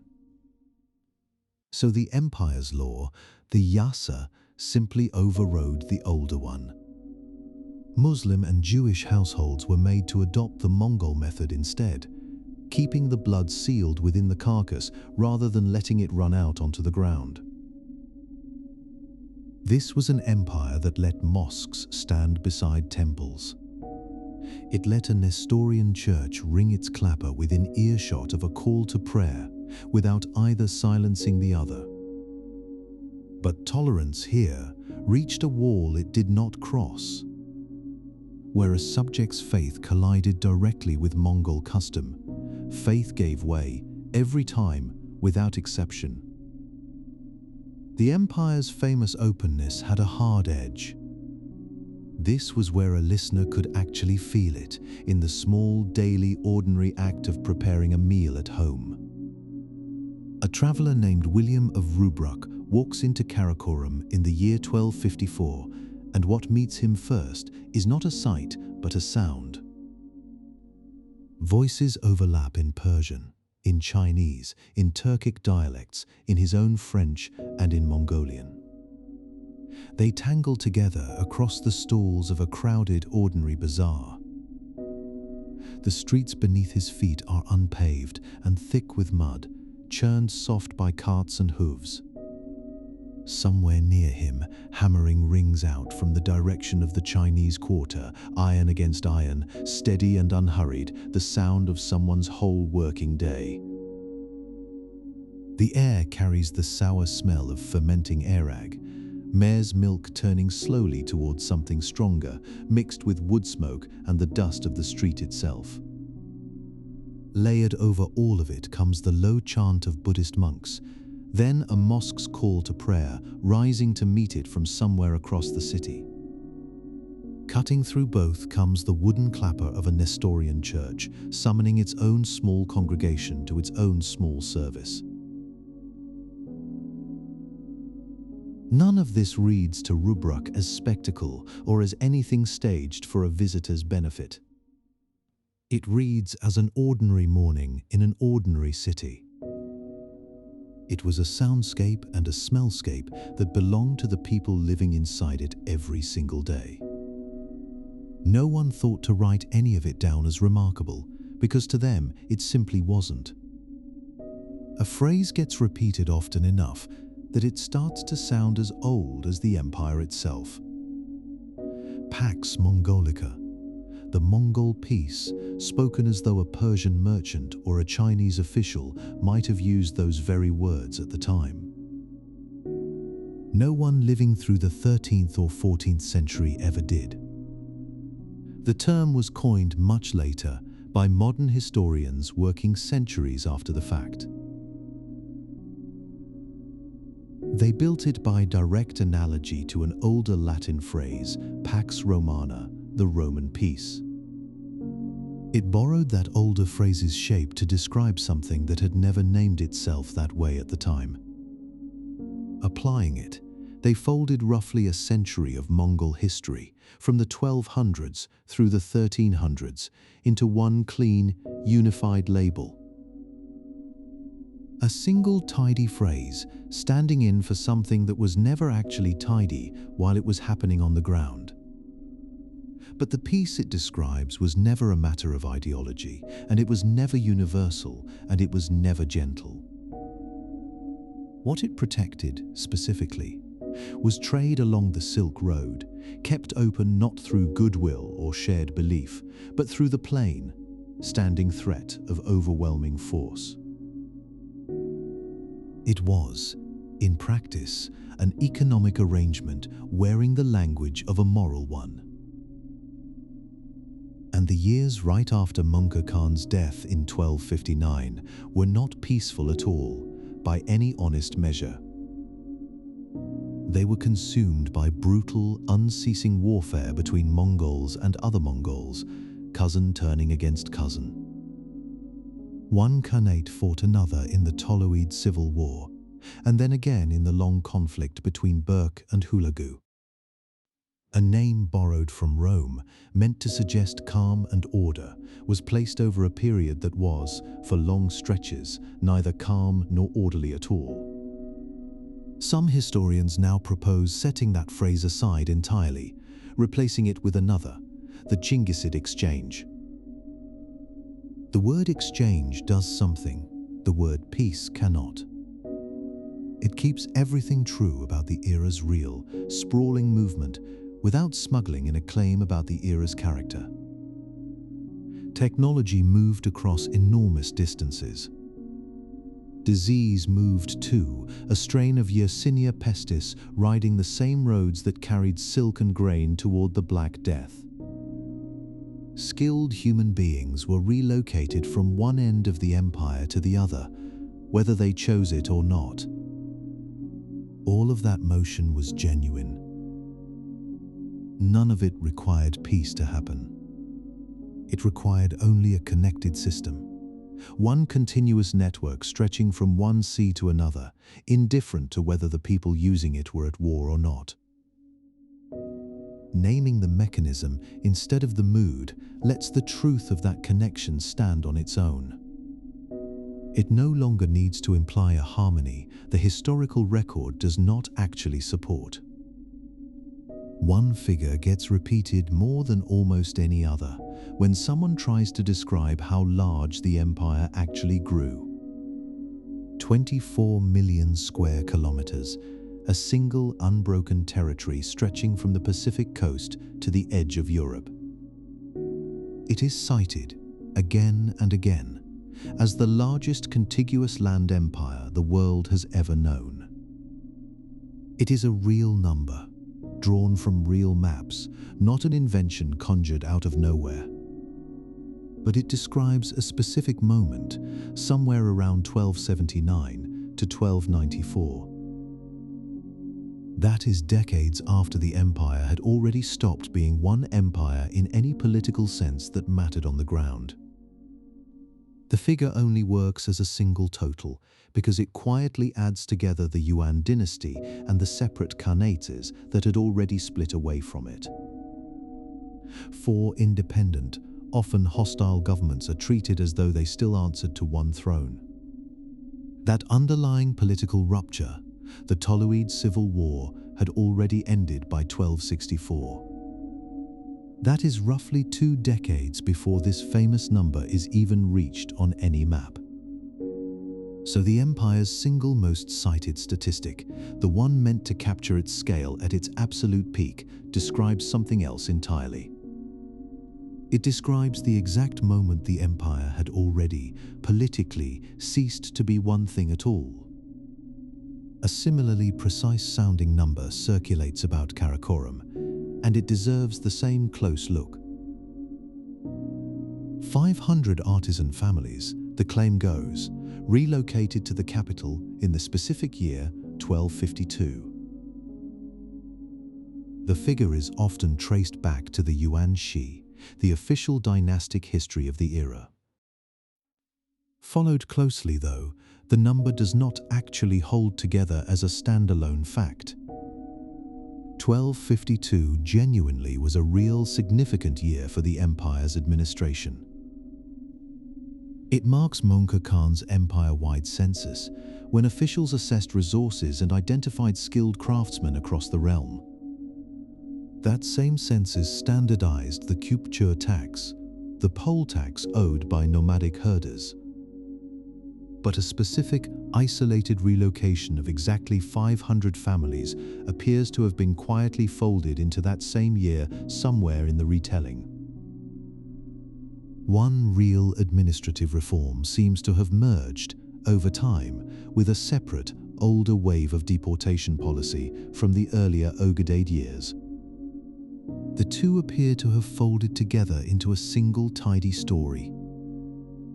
The underlying mechanism artisans forced from their homes to build a capital they never chose remains entirely real and well documented elsewhere. It is only this one precise, dramatic-sounding figure attached to it that does not survive close inspection. Set beside the English longbow, a weapon prized for its size and its raw, muscled power, the Mongol composite bow looks almost modest. It is short enough to draw from horseback, small enough to seem, at a glance, like the lesser weapon. That impression does not survive close contact with how the thing was actually made. Layers of horn and wood and sinew were bonded together over the better part of a year. Each material was chosen for a precise mechanical property, none of it accidental or improvised. Precise organic chemistry held the whole structure together, animal glue cured under exact conditions. That glue was vulnerable to rain, and so the finished bow was protected with birch bark and lacquer against the very weather it would be fired in. What looked, from a distance, like a smaller, simpler tool was in fact a compact feat of engineering. It rivaled, or exceeded, weapons many times its size. Mongol military success was never a matter of sheer numbers thrown at a problem. Nor was it some untamed, undisciplined savagery riding down softer, more civilized enemies. It rested on superior technology, on relentless logistics, and on discipline refined and tested over generations of use in the field. Everything the empire built, the bow, the relay roads, the tolerance that had limits, the peace that was never quite peace, depended on one single point holding steady. That point was the great Khan himself, whose authority no one beneath him seriously questioned while he lived. But nothing had ever institutionalized how the next one would be chosen. Legitimacy required a Kurultai, a gathering of royal bloodlines, tribal elders, and military commanders. It had to be convened in person, in the Mongolian heartland itself, wherever the empire's borders happened to lie. Distance was not a small obstacle to that requirement, and it only grew worse with time.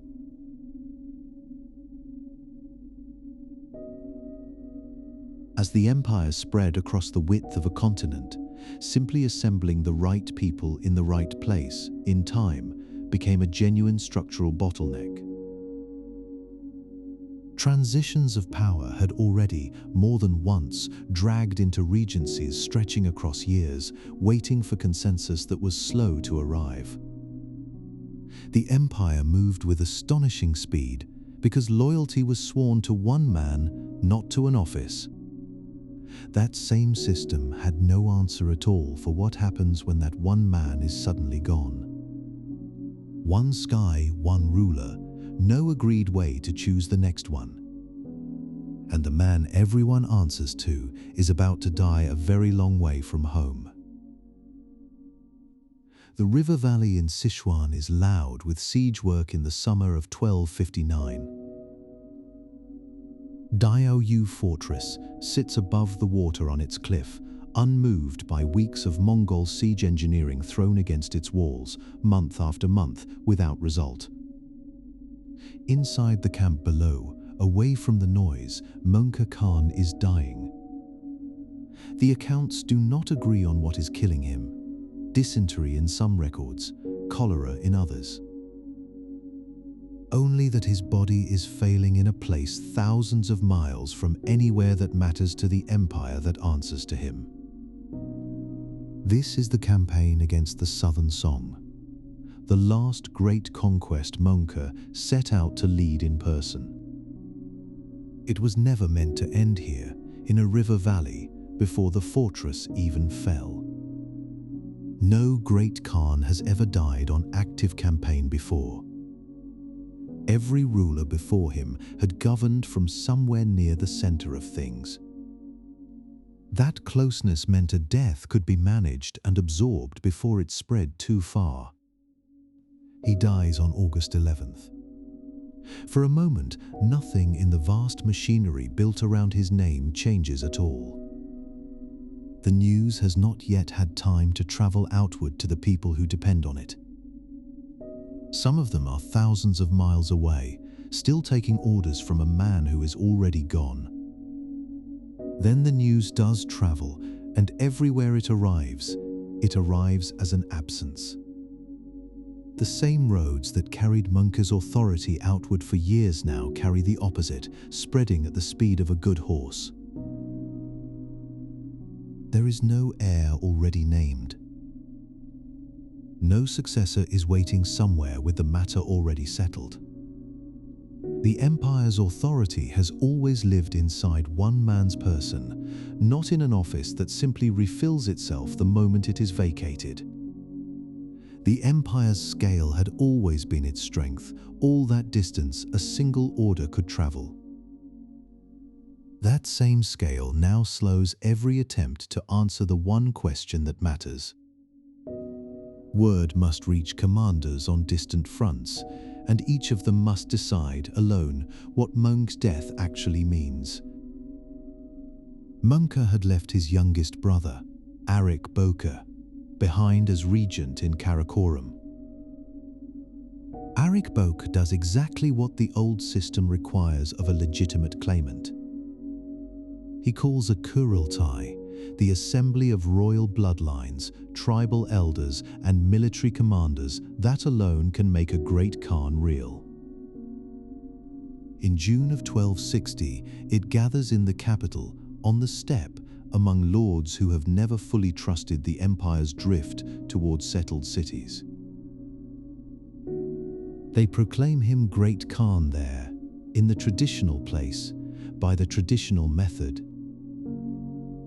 By every rule the Mongols have followed before, the matter should already be closed. But thousands of miles away, in northern China, another brother commands the armies and the tax revenue of the campaign against the Song. Kublai has no intention of accepting a title decided without him in it. He convenes a Kurultai of his own, an irregular one, assembled far from the sacred ground the ritual is supposed to require. There he has himself proclaimed Great Khan as well. Arik Bok's claim rests on tradition and the loyalty of steppe elites wary of anything resembling assimilation. Kublai's claim rests on wealth and the soldiers of the China campaign. Two brothers, two Kurultais, and one throne that both of them now legally hold at once. No institution is left standing that can tell either one he is wrong. Karakorum was never a city that could feed itself, and it was Arik Bok's capital now, the seat of his claim to the throne. It sits in the arid stretch of the Orkhon Valley, chosen for what it meant to the Mongol royal line, not for what its soil could produce. Every sack of grain that keeps its craftsmen and officials alive has always traveled up from the farmland of northern China. It moved along roads built for exactly this kind of dependency. Kublai understands what that means better than almost anyone alive, because the territory the capital depends on is the same territory his own campaign already controls. He moves to seize southern Mongolia, cutting the supply line at its root, and the shipments of grain simply stop arriving. There is real fighting at Shimultai and in the Khingan Mountains through the last months of 1261. Armies clash over ground that has little to do with the city itself and everything to do with what feeds it. But the siege that actually decides the outcome is quieter than any of it. It does not require Kublai's soldiers to ever reach the capital's walls at all. It is hunger closing slowly over a city that never grew its own food. It settles day by day into the same administrators, imperial guards, captive artisans, and merchants who once filled its workshops with the sound of hammers on metal. The very infrastructure that had built the capital's wealth, the roads, the granaries, the whole dependency on distant fields, is now starving the people who built it. Arik Bok's coalition does not break in one decisive battle. It comes apart the way dry ground comes apart, in pieces, as his supply base withers and desertion spreads through the ranks that once stood behind him.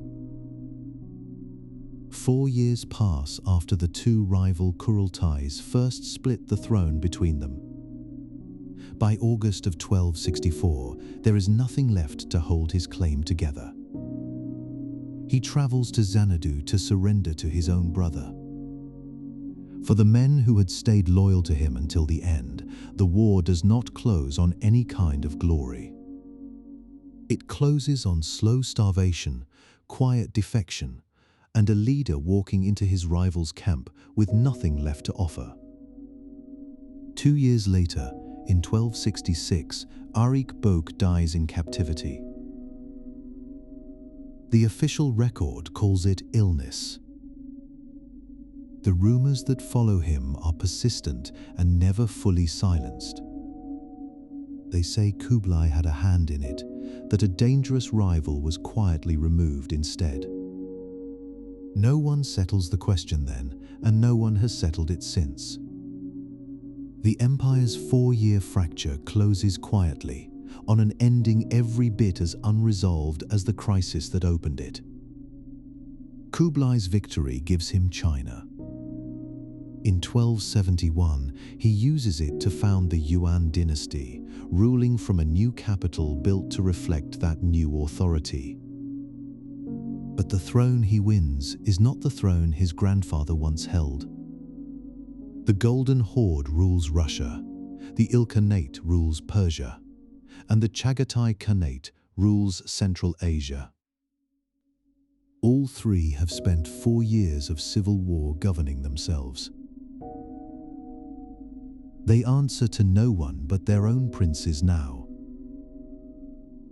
There is no longer any mechanism left standing that can pull them back under a single hand. They go on fighting each other in the years that follow, the Burqa-Hulagu War in the west, the Kaidu-Kublai War stretching across Central Asia. Each new conflict is a quiet reminder of what has actually been lost. The empire once called itself the Yek Mongol Ulus, the one great Mongol nation, a single word for a single whole. After 1264, it is not that anymore, and despite every campaign fought afterward in its name, it will not be that again. Kublai has won the war and lost the empire in the very same stroke. The two outcomes are not really separate stories. They are one outcome seen from two opposite sides of the very same broken map. The largest land empire the world has ever known is already splitting apart before its own conquests are even finished. There is an irony sitting quietly underneath all of it. An empire spread across a continent needed a fixed point somewhere to gather its taxes, house its craftsmen, and receive its ambassadors. A fixed point was exactly what a mobile people had never required before. Establishing Karakorum let the Khans administer the vast tax and supply network the empire had become. It gave distant provinces one address to send their tribute toward. One place envoys could always be received. But permanence is also a tether. The moment a capital can be located, surrounded, and starved, the rulers who once moved freely across open grass discover something new. Their own city has become a single point. An enemy can simply wait out. The infrastructure built to let the Khans govern the sedentary world had quietly changed their own relationship to the steppe. It was the steppe that had made them powerful in the first place. It tied a people once defined by motion to a fixed patch of dry ground beside a river. The same roads that carried grain and orders let rival princes reach each other just as fast once succession disputes broke the empire's loyalty in two. Nothing in the yam's design distinguished a courier from a claimant marching an army toward his brother's territory. It simply carried whoever set out along it, at whatever speed the system was built to deliver, without asking what that speed would be used for. That speed served Arik Boka's forces and Kublai's just as readily as it had once served a single unified message crossing the empire in peacetime. In the years after Mongol's death, that same efficiency became the thing that made the civil war fast, total, and impossible to contain to one front. The craftsmen the empire had gathered by force made it wealthier than any purely nomadic power that came before it. Chinese bureaucrats reorganized conquered provinces. Captive goldsmiths like Guillaume Boucher shaped silver in a foreign court. That wealth was real, and it was not free. Something else had been moving alongside it the entire time, slower and far less visible. The court was surrounded for a generation by conquered administrators and conquered artisans, and by the settled cultures those people carried with them. Rulers who had once lived their whole lives on horseback, were slowly absorbing the very world they had set out to conquer.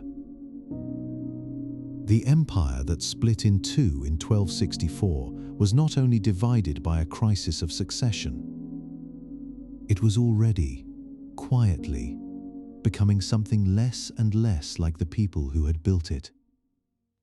Its rulers were drawn further from the saddle with every generation that grew up inside a captured world. A decade before anyone in Europe has heard the word plague, marmots near a lake in Central Asia are already dying in numbers no one is tracking.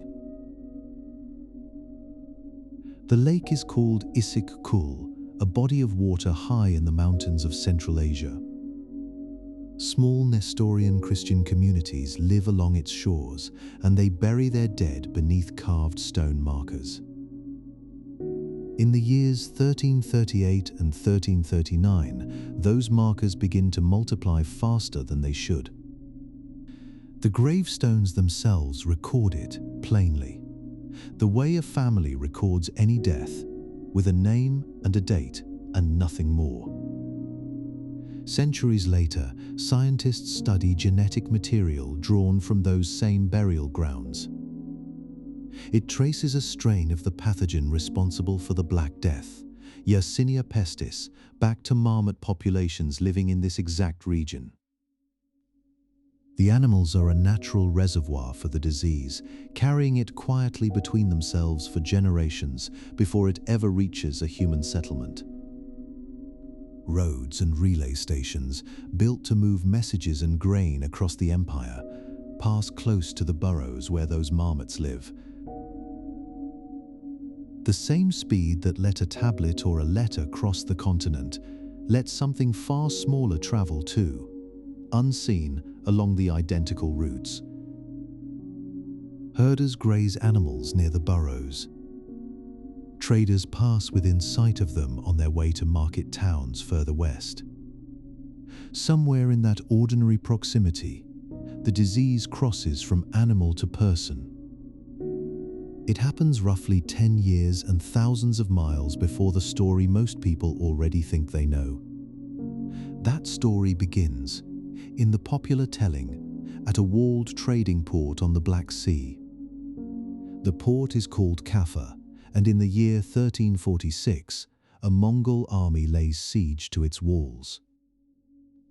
According to the familiar version, the Mongol commander Jani Beg grows frustrated by the siege. His own men are dying of a mysterious illness he cannot explain or stop. In this telling, he orders their plague-ridden corpses loaded onto catapults and hurled over Kaffa's walls. Terrified Genoese merchants flee the city by ship soon after, carrying the disease first to Sicily, then onward into Italy, then outward across the rest of Europe. Some version of this account has been repeated for centuries, appearing, largely unquestioned, in textbooks still used today. It is a vivid image, a single act of biological warfare compressing an entire continental catastrophe into one dramatic afternoon. It also comes from exactly one source, a treatise called Historia de Morbo, written in 1348 by a notary named Gabriele de Mussi. De Mussi never set foot in Kaffa. He lived the entire decade in Piacenza, a city in northern Italy, hundreds of miles from the siege he describes in such vivid, physical detail.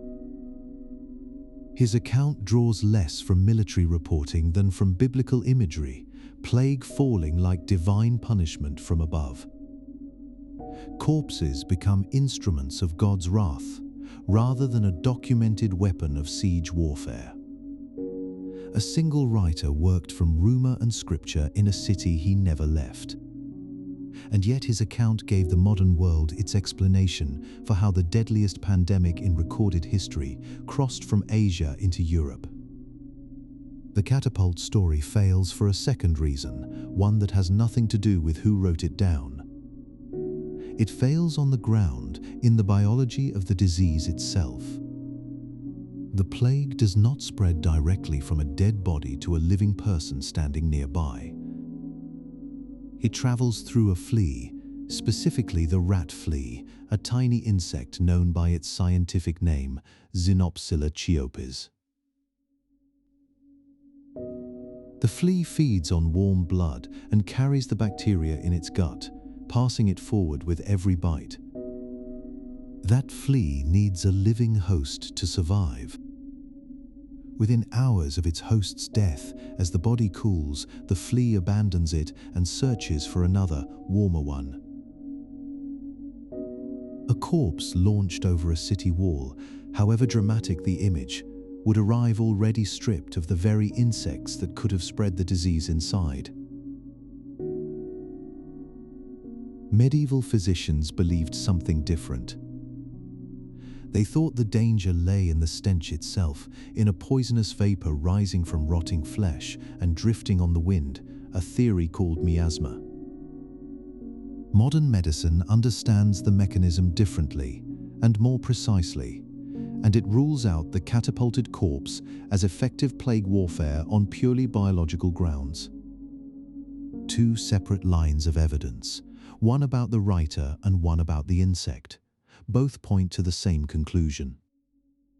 The siege of Kaffa was real.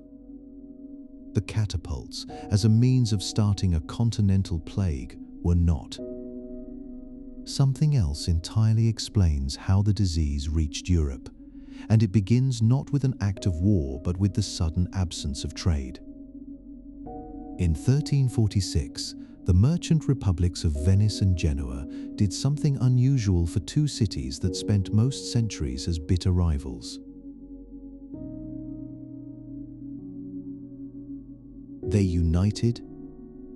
Years of commercial conflict, combined with Tatar military attacks on Kaffa itself, pushed both cities to impose a joint trade embargo against the Golden Horde. Ships stopped sailing from the port of Tana at the mouth of the Don River and from Kaffa on the Black Sea. Goods stopped moving west toward Constantinople and the rest of Europe. For over a year, the embargo held. All the while, the plague was already burning through Mongol armies and through Tana's own Venetian merchant community on the eastern shore. The very people who would eventually carry it, the merchants themselves, were legally barred from making the crossing. Then, far to the south, the sky itself turns against the harvest. A volcanic eruption years earlier has already begun cooling the climate across the Mediterranean, and by 1347, crops are failing from Italy to the Aegean. Granaries stand empty. Bread prices climb past what ordinary households can pay, and hunger spreads faster than any army ever could. Venice and Genoa, still locked out of the Black Sea by their own embargo, need grain more urgently than they need to punish the Golden Horde. In 1347, the two cities negotiate peace and the embargo lifts. Galleys are loaded at Tana and at Kaffa, their holds packed with wheat meant to feed a starving Mediterranean. Those same holds are warm and dark and full of grain spilled loose enough to feed a rat as easily as a person. The rats climb aboard in the last days before departure, the way rats always have, drawn by the smell of food into any space that offers it. Their fleas travel with them, sheltered from the cold sea air. They are sustained for the length of the crossing by exactly the kind of warm, living host that a corpse on a catapult could never have provided. The ships sail west, past Constantinople, past the Aegean Islands, toward the ports that are waiting for their cargo.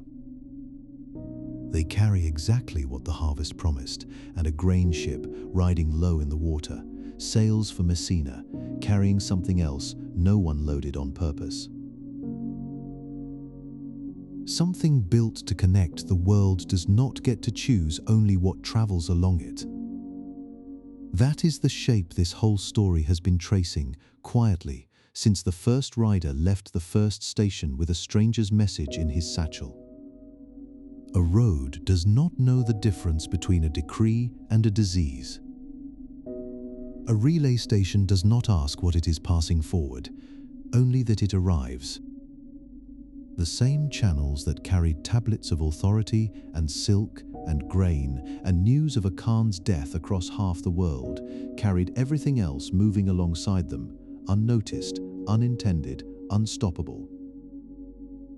What held the empire together was never quite as clean as the name history gave it afterward. It was loyalty, sworn person to person, never written into anything that could outlive the people who swore it. It was tolerance offered because tolerance was useful, not because it was believed. It was women holding a household together in the space where a title should have been. It was captive hands shaping silver for a court that had taken everything else from them. The empire's openness was real.